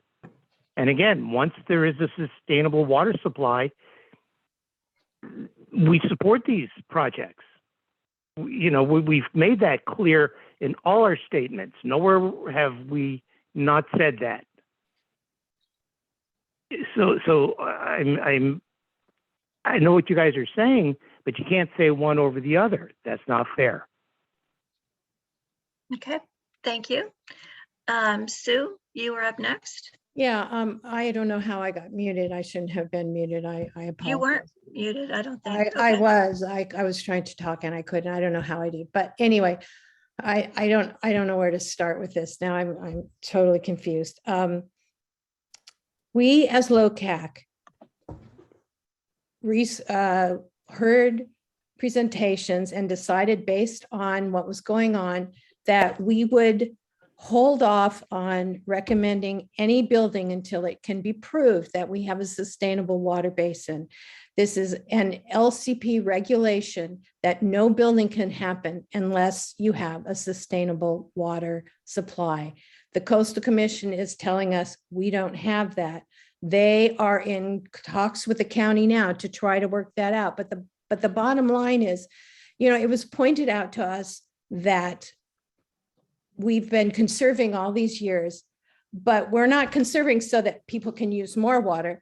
We're conserving so that we can save our basin for the future. I just got a notice from Golden State Water saying that I have to cut back on my water, 20% mandatory. And there are some serious consequences about what's going on right now. And we took a position, Locac voted and took a position that we would not recommend approval to anything that had new water use. And we all signed a contract and a code of conduct saying that we would support the actions of Locac, even when we don't agree with that action. We all signed that to be on this committee.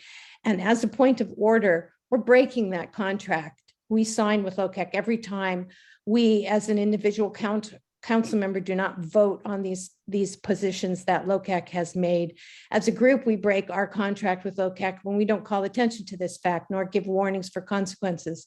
Personal views are important, but so is to stand for something and be accountable for that decision for the people that we represent, the people of Losas. And by the way, our bylaws are written, both a no and an abstain equals a vote against the position. The motion passes with the assent of a majority of those present. It's not just a simple majority, so every person counts. And and abstain goes against a motion and is recorded as a no. We all sign this document. Some of us painfully vote to uphold and support LOCAC positions, knowing that every situation has different and special sets of circumstances. Some of us choose not to support LOCAC, and when this happens, we all look away and we're all violating our contracts. And the question is, do we want to be guilty again and again of violating our agreement with LOCAC, or do we need to change the bylaws?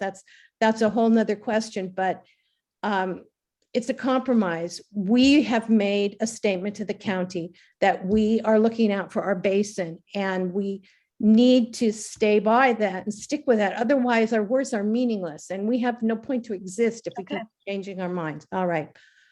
And this is something that the committee, once we have the new appointed members, we can take another look at when we get a full board. So we can always relook at this, because we have a new year, a new board, and as we can take one more look at it if we need to adjust it to some level. Jim, first Patrick, then Jim. Thank you. I just want to reiterate what Sue said. We are violating our bylaws.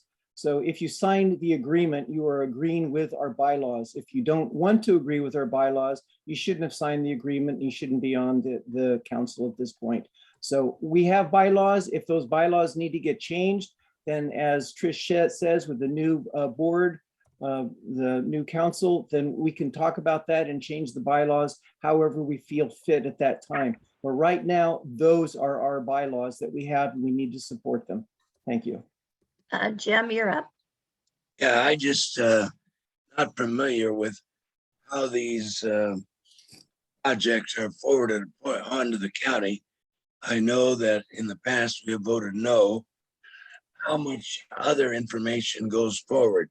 For example, as Deborah was pointing out, there are projects that are good projects and there are projects that are not so good.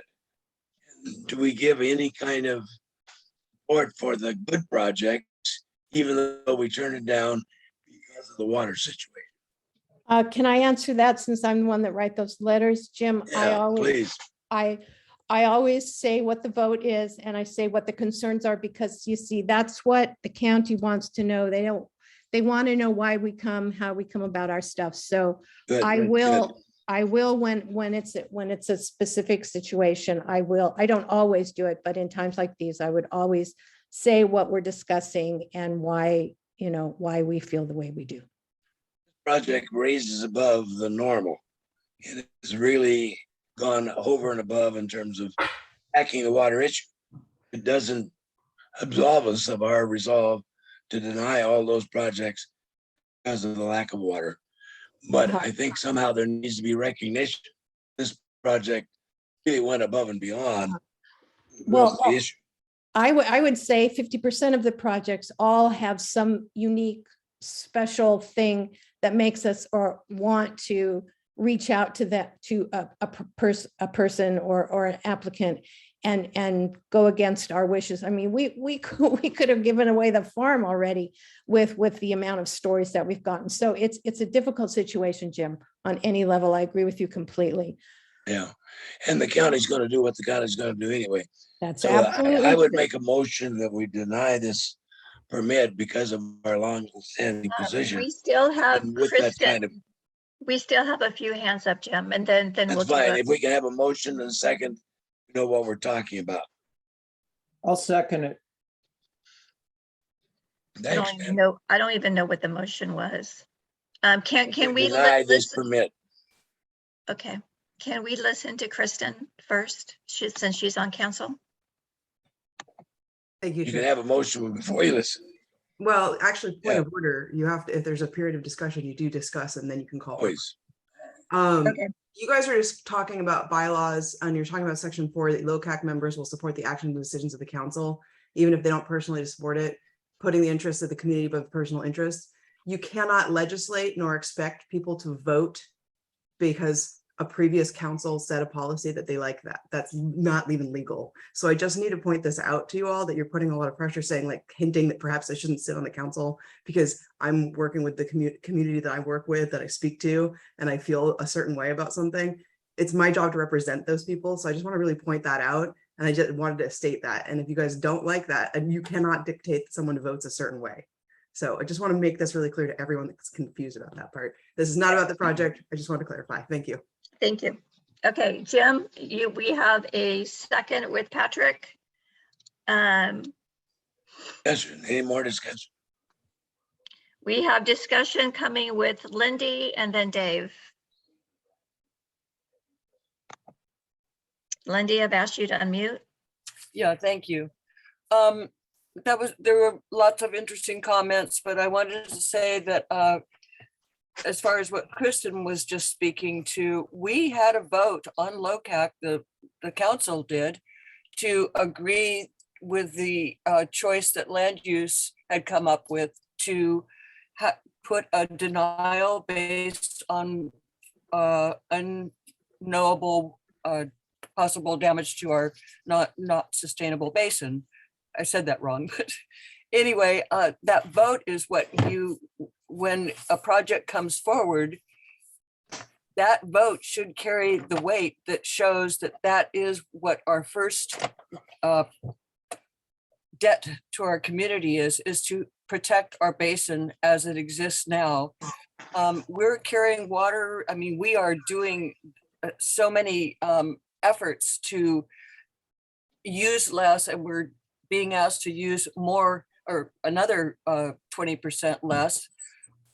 Why does anybody's house need to be here right now when it's a water crisis? So that's why we have to say no to every development, no matter how wonderful they are, how needy the residents are. We just have to stand our ground and protect the basin until we get some evidence that there's anything good Thank ahead. you. Thank you very much, Lindy. All right, Dave or Bev, you've got 2 minutes. We got to move on.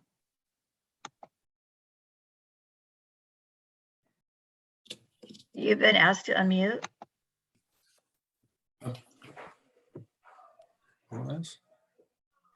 You're on, but we can hear you. Oh, I'm sorry. Was that me you reached out to? No, Dave or Bev, Okay. you are on. Can you hear me? Yes, we can Can you hear hear you. me? Yes. Well, good. I've been trying for a while. I go along with what Patrick said, and I'm sorry, Kristen, but you guys signed something when you signed up to be on the committee, I mean, on the council. And if you don't like what you signed when you got on the council, I agree, shouldn't be on there. And that's why I'm not on a committee. I'm a public member because I didn't want to sign that agreement. That's all. Thank you. All right, let's have a vote on this project. We have a first and second to deny it. All in favor, raise your hand. Sue, you have your hand. Sue, is your hand up? Oh, I'm sorry. Yes. There it is. Okay, So we 1, have- 2, 3, 4, 5, 6. Okay, I see 6 hands. 7 with, okay. Is there anyone who is opposed? Okay, this passes. All right. Okay. Larry, the next one, please. And then excuse me just a second. I'm recusing myself from this one. Sorry. okay. And the next one is a remodel of an existing house. And this is, they're adding bathrooms and a wet bar. And Larry, So on that level, I'm sorry, I got information from Bruce White today that they have changed all of their plans and they're only doing decks, and that's what he's here to talk about. They're not doing any bathrooms, wet bar, anything. They're only going to do their decks. fine, great. Let him So he's right present here. it, but Miss right there. And I've asked him to unmute.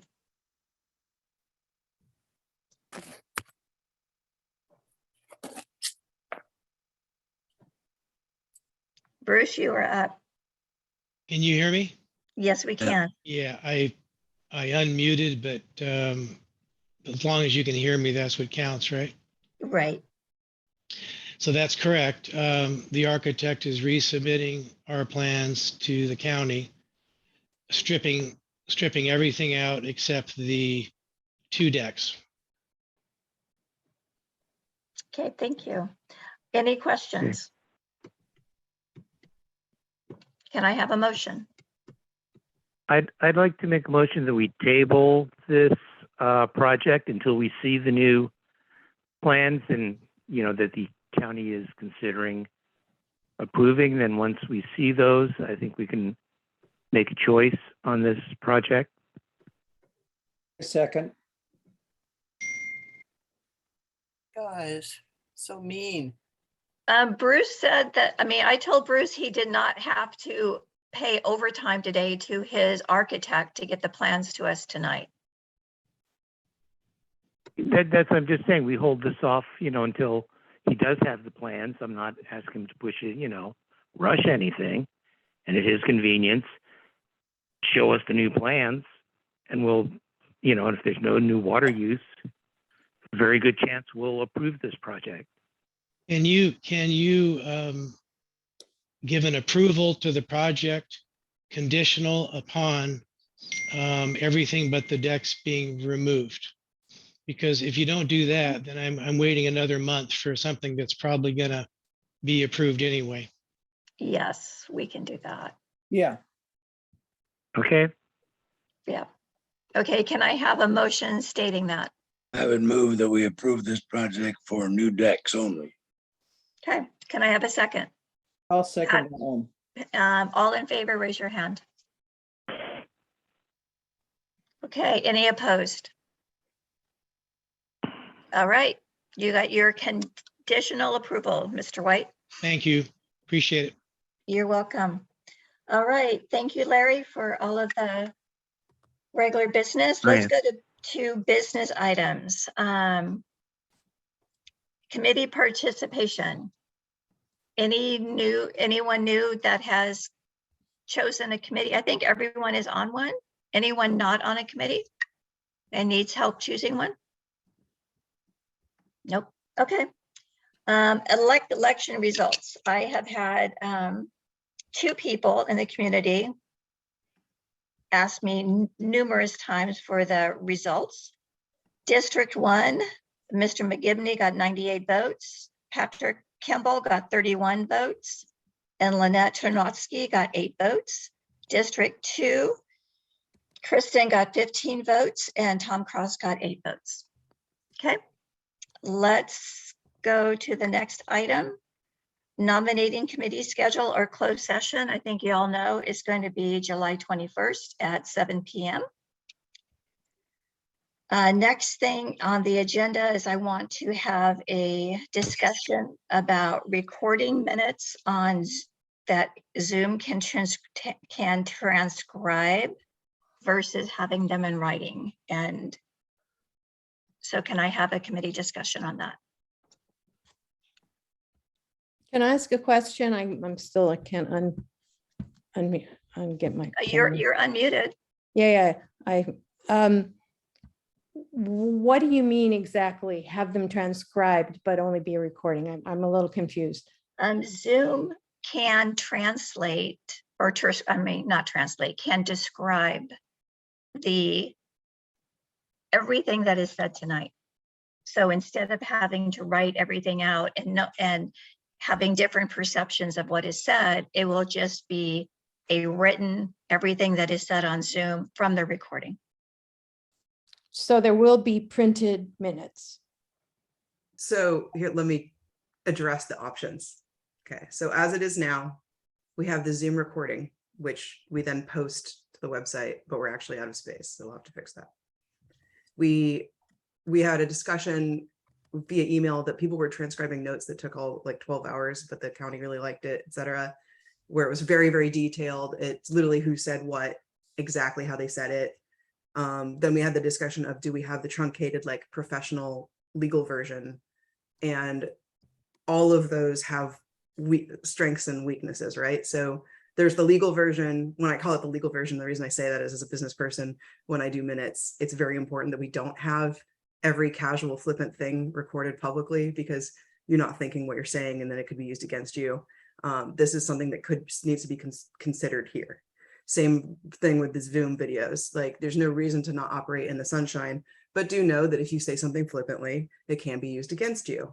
In the same vein, somebody can come back. So it becomes a question of how much transparency is necessary for this organization and how much work do we want to put in on that. So that's a summary if I've got one. So the question is, are we still going to have minutes though, like we have? So we have just a synopsis of what the meeting was and, you know, the issues that we talked about and things like that. Are those still going to be available? Or Yes. we just okay, so what is the purpose of having a transcription? Because, you know, if you have a 3-hour transcription or 2-hour transcription, just like we have a recording, the transcription is much better than the recording because nobody's going to sit and listen to the recording trying to find something. But then again, I mean, how many people are going to read a transcription of a two-hour meeting? So, you know, having. But the other thing you can do, Patrick, is on your, when you do your minutes, if you have to have it in writing, you can just say a discussion was held and it's right here on the recording. You put the time of where the discussion was on the recording so that if someone needs further detail, they can just go and hit that on the recording. And how do you know when that time was? I mean, No. I'm taking minutes for the land use committee. So I am listening to people talking, but I'm not looking at the minutes as the recording goes on. So when I take my minutes, I would have to go back and listen to the recording myself again to find out exactly when those things were said. And I don't have time for doing that. I don't know who else does. Kristen, you're up next. Oh, let me unmute. Come on. I just wanted to be unmuted. He hit exactly my point. So. Okay, I would like to say you lose me when you say just go to minute XX of a recording to find out what this discussion was about, because people rely on seeing these minutes in print. I got a call last Tuesday from 2 people from the county, one from a project manager and one from Bruce Gibson's office. Both were looking for our minutes. April wanted, the reason why they called is because our website was down that day. And April thought it was the county website that wouldn't pull us up. But anyway, she wanted to see our comments. She wanted to see what we said about her vacation rental that she's project manager for. And Bruce Gibson's office, Blake called, he wanted to know, Public Works had gotten to them. They wanted to know what we were doing about a letter in rebuttal to John Waddell's letter regarding Doris, and he wanted to look at the minutes to see our comments and all. So I can guarantee you neither of those people would spend the time to listen to a 30-minute or a 20-minute or a 40-minute conversation about a project when in 15 seconds they can see what was said. So I think it's totally wrong to not have something in writing so that people can look at it. It saves time. It's just more appropriate. To stop, we always need to have written minutes. That's like a legal requirement. But more than just action item and these people were there. We have to include comments. The county will look. The county, our only job is to tell the county how we feel about things.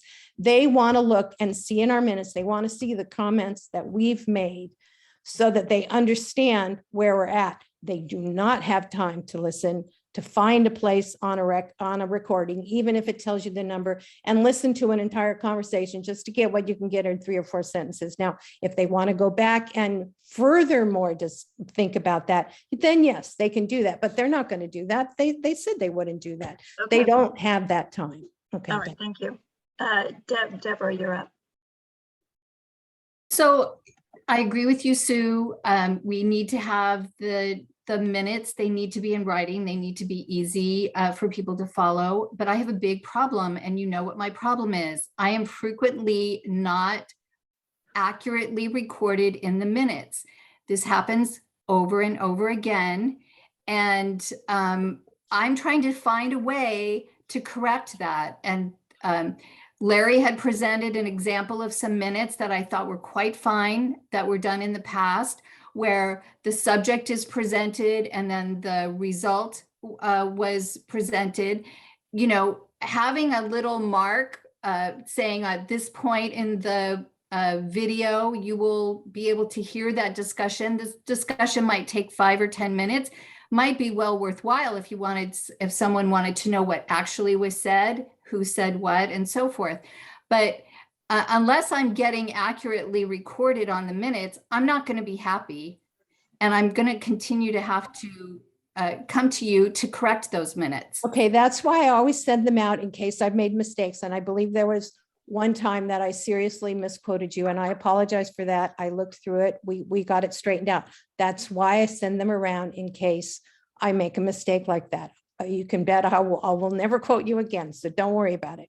But well, of course, I may not be taking minutes, is looks like. So I think it's wrong, and I think that if you don't like the way, if you don't like the way I take minutes, let me finish. If you don't like the way I take minutes, I'll quit. You guys can vote somebody else to write the minutes, but I think it's wrong if you take them out of the hands of the people and the county. It's just wrong. So I don't want to take them out of the hands of the people in the county. I just want them to be accurate. Well, as a secretary of myself that's going to be taking minutes for land use committee, you know, I am not going to spend time listening to the recording to find out when whoever was quoted or said something to be able to write that down in the minutes. I will make a quick assessment of what they said. And then if somebody wants to know exactly what they said, they can spend the time and listen to the whole recording. But that's not my position to be able to have to write down every minute of the recording that somebody said something. I don't have time. I don't think Sue has time. And I really appreciate the minutes that I have been reading over the last 5 years of Locac. And I don't know who's been taking them all, but Sue's been taking ones in the last couple of years. And I really like those. And they've been good lessons for me on how to take minutes. And I'm going to continue doing it that way. Okay. All right. Any other council members? Larry, did you want to? I think it's important to have a summary of the discussion. I know I find it useful when I go back years looking at things that have been said, you know, if there's a summary of that meeting there and kind of what was said, it was fine. It's also one of the reasons I know we've pushed to put out draft minutes so that if someone on the council or somewhere is misquoted, it can be corrected. You know, we are not viciously, I don't think, going out looking to misquote members of the council. And it is important to have a backup, either of a recorded or a transcribed one. So if somebody wants to get into detail, I want that available. But, you know, for me, I mean, again, I'm not going to do it. We are not held accountable to the same standards as a government agency. You know, we are a private organization that does a service for the county. You know, so we can do it pretty much whatever we want, and we can say pretty much whatever we want. That's our thing, because all we do is represent the community and forward that on to the Board of Supervisors. Okay, thank you. So, Jim, you're up. Yeah, I just want to say I'm totally satisfied with the way Sue does the minutes. I feel like it's more than adequate. I'm not sure why we're having this discussion. If the minutes that are sent out to the council are quoting people wrong, they have the option to call and correct them, or they actually are final. I think Sue does an outstanding job, and I really appreciate the effort she makes. I'm sorry, Deborah. If there's a problem, you need to work it out with Sue, and I think two reasonable people ought to be able to do that. Yep. No, I'm just trying to get us into the 21st century also, and there's lots of other ways to do things besides the way that we're doing it now. Okay, so next from the public, Tom Cross, and let's keep it to less than 2 minutes because we have more to go through.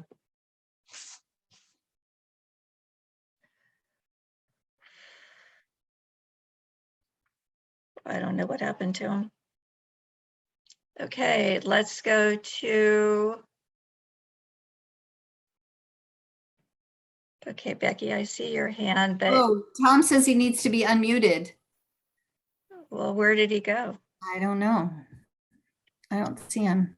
Ah, I had him on my screen. Fine. He's there. Look up. He's about There he 5 is. down. Thank you.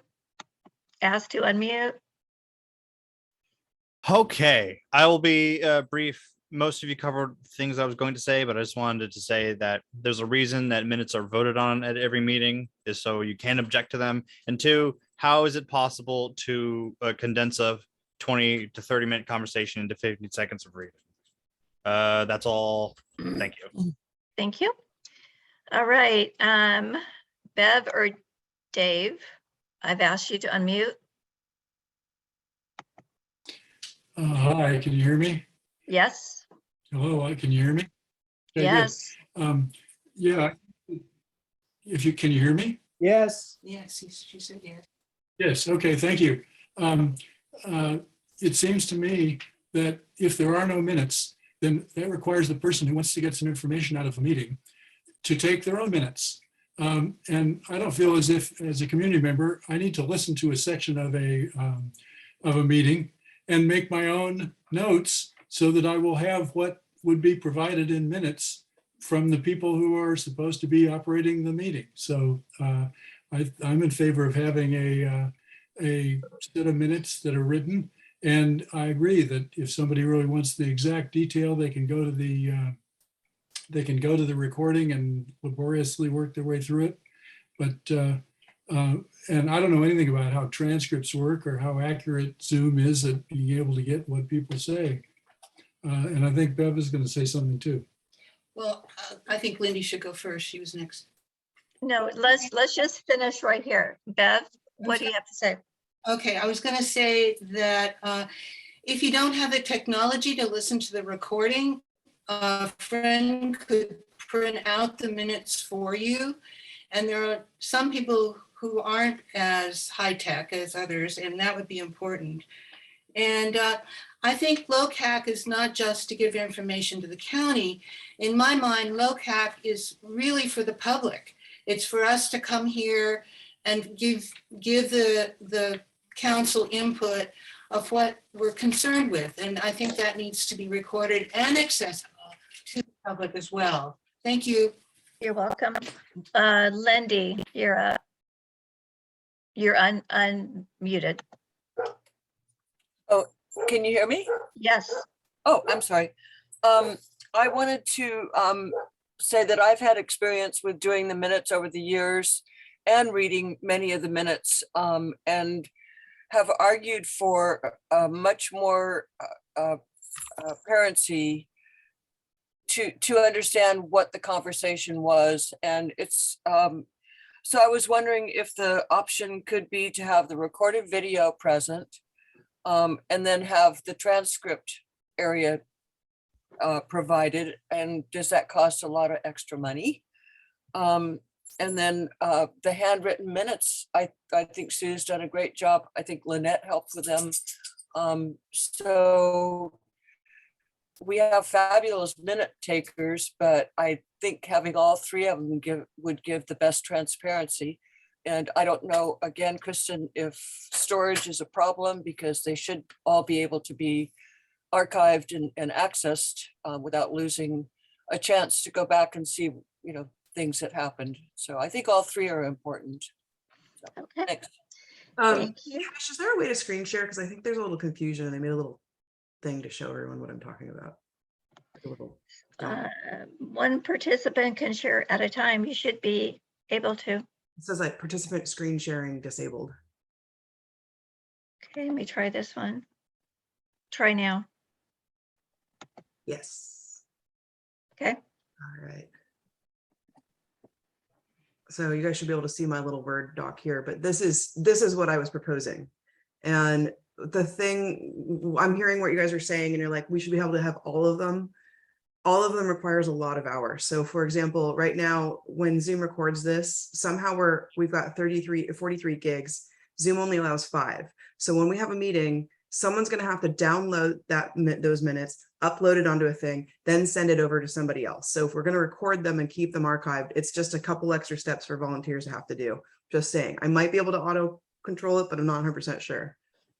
Otherwise, the standard for most government stuff is the first one, which is professional legal minutes. I had it brought up, but I can't readily do it with the screen. So you guys should know what that looks like. Larry sent it, very short. It's basically what we're doing now.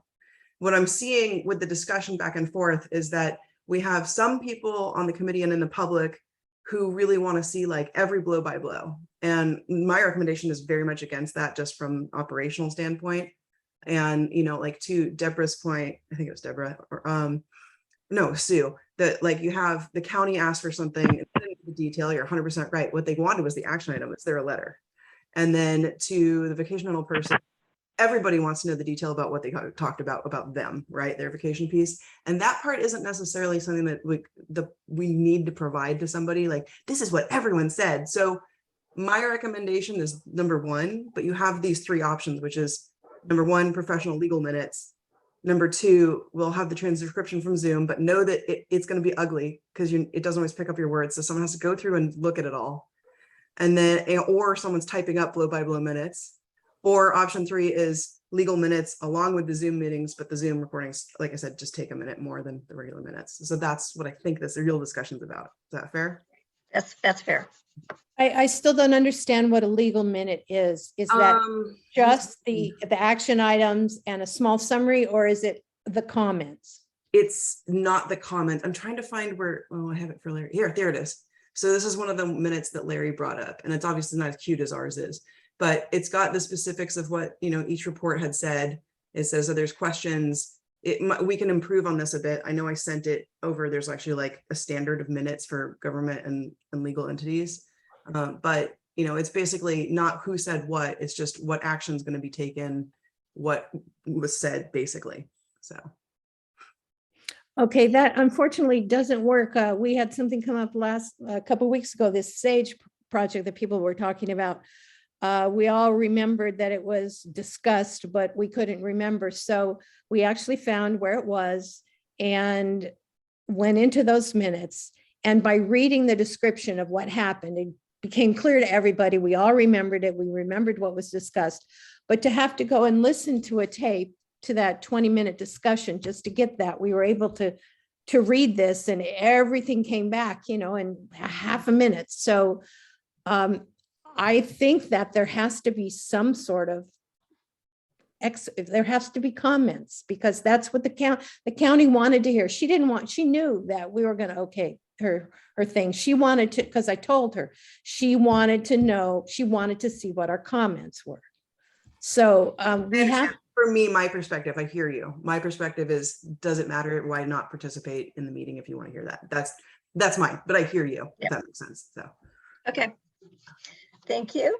I think right now we are still very mixed. So let's just go ahead and do written minutes for right now, along with the recording, and we can look at this and have an outside discussion on it.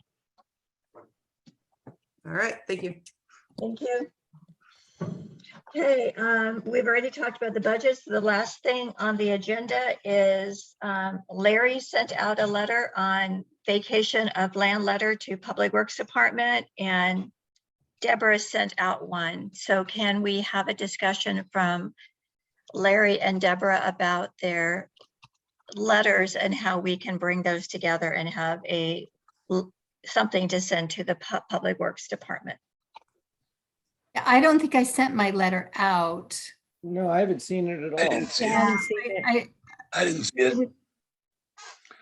I saw Larry's and I liked it very much. I did too. I thought Larry did an excellent job. Well, that's why I wrote a different letter, because I didn't like Larry's letter as much as the two of you. I took issue with some things.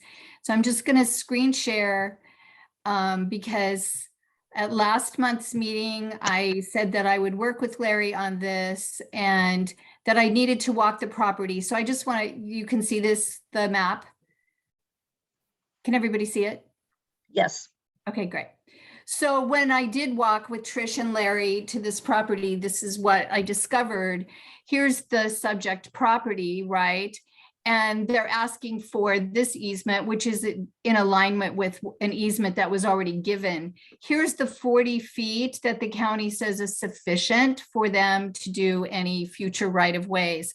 What we discovered is that here, and you can barely see this line here, that there is an encroachment into this area by this person's property. And so it gives this feeling that the path is very narrow here, not because of this person, but because of this person. So, if from my perspective, active transportation, this particular vacation doesn't affect in any way what could be future access here. As far as encroachments goes, we see this one, and then we see this one over here where they've cleared out this area and they're using it for parking. And then the same thing's going on over here across the street where they've cleared this out, they've made a pad and they use for parking. So, for me, I don't have a problem with this vacation of easement. I think the property owners have gone through the trouble and the expense of doing this legally, and I appreciate that. I do have a problem with this encroachment. And so if you'd like, I can read you the letter that I wrote if you want. If not, I'll just send it out to you and we can talk about this at another time. But the county does want a response. So from my perspective, this vacation of the easement doesn't have any effect on future right-of-ways here. And, I know we've. And then I want to add one thing in that I didn't know when we walked it, which we were told later. And that is the fact that these houses own this easement, correct? So they're asking the Public Works Department to come and survey and do that. So the issue I have is that, number one, they cleared the land without doing the right botany and biology, all of that stuff that they should have done before they, cleared that land. Because we should have had a survey done to make sure there were no snails or frogs or whatever there needs to be. So I have an issue with that. But if they truly own the land, which is what we're hearing from the county, and we still have our easement, I think those two components need to be added to Larry's letter. That we understand that on this site alone, that the owners own it and we can maintain our 40 feet. But in the future, we do not want any public land vacated. This is not public land. This is owned by these people. But in the future, I do not want any public land vacated to any homeowner. So I think those are a few points that I would like to see in Larry's letter. So Trish, I had a long talk with John Waddell and myself right when we were discussing all this. We all in Baywood area own our land goes to the center of the road. And that's what our land comprises of. But our lots are 50 by 100, let's say in most of them, 50 by 125 feet. That does not include your road easement. There's an easement for public access there. Everybody parks on that easement. So you'll park, you'll have friends come, they'll park out on the road, but they're parking in that easement. Theoretically, your easement goes all the way to the center of the road, but you're not paying property tax on that. So it is a public access where people can be using it. And the county has historically been deeding these accesses to people that, say, well, I'd like to have this land. And they did that all along Pasadena Drive, which now is closed pretty much to the public. So I understand what Deborah is saying about this, but I think what Larry's letter is saying is that, we have to stop this deeding of public act or deeding of access that the public is using that actually is a public access. It, even though it is on the property supposedly that goes out to the center of the road, which this one would even go out farther than where that is right there, theoretically. But we need to stop now because of all the land that is being lost that the public could be using in the future. And I think Larry's letter is really good the way it's written. So, we're really only being asked to comment on this one vacation, not, generally, although I support Larry's statement that in general, we, don't want to give up any public rights of way. I just feel like here we have people who have cleared for parking, doing exactly what you suggested, Patrick, that they're using the easement for parking. And the same thing happened over here. And they're clearing away the land. And the same thing happened here with these people who fenced it in, and they're clearing away the land. And we don't say anything. We ignore that. We accept that. Oh, that's perfectly okay. People are going to park there. But when people want to do something legally, then all of a sudden we're not happy about them clearing the land. So I just have like a fairness issue around that. In my letter, I actually asked them about, first of all, the infringement of this property here with the fence. It's that actually is causing a reduction. And I asked what the county action, what they can do or what they do to maintain the access there where it's been infringed. And also asking them about clearing of habitat, since there is, since that's happening, what is their position on that? Is everybody supposed to take care of their easement? Keep it clear for fire purposes? And, since they own it, everybody owns their property up to the middle of the easement. So I think these are questions that need to be asked. But when it comes to this particular vacation, I just don't have a problem with it. I really don't. But I have a problem with all the other things that I see here. And I think we should be looking at that and asking questions about that. That just has to do with code enforcement. And the only reason that we know about this subject property is the fact that they're trying to do it legally. So, exactly. They could have gone ahead and done just what their neighbors across the way did and put a fence up illegally. And you would prefer that? No, not at all. But the thing is that the county wouldn't be enforcing anything unless the public says something. And the public would think, well, the county just went ahead and allowed that because they would be doing something otherwise. But the county doesn't enforce things out here. Code enforcement is really lacking, mostly because of lack of manpower and of budgeting. But, as you say, we only know about this because they're trying to do it legally. It still doesn't change the fact that we are losing more land. Okay, Sue's hand's been up for quite some time. Let's have Sue talk, please. Oh, okay, thank you. I like Larry's letter too. I think it's semi non-committal about what the county wants to do. It's more about us telling the county that whatever the circumstances, we still feel it's important for our future to have not this vacating of lands. And I like the questions that Deborah asked. I think Larry alluded to, especially the clear cutting, but he did it in a real subtle way. Maybe we could somehow combine some of the information and ask these questions, because the county does have to be accountable. We've talked about it before with them, and they just do nothing. So we need to speak with them, I think, and try to get them to be accountable for some of this stuff. So I'd like for us to maybe work on some sort of compromise that we can stick to our guns, acknowledge the county is going to do what they're going to do, and they feel that they have a right because they own it. But as Patrick says, we all own it. I mean, we own up ours here on my street. We own it. We're not allowed to build a fence 15 feet of the street because that's some sort of easement for sidewalks and whatnot. So, but our job, and pointing out that our job is to tell them how we feel. I mean, that's why we're mandated to do this stuff. So I think that we could find some way to word this all so that everybody can be happy without basically saying we're great with this, because I don't think we're great with it. Deborah is, I know you are, Deborah, but I'm fine with it.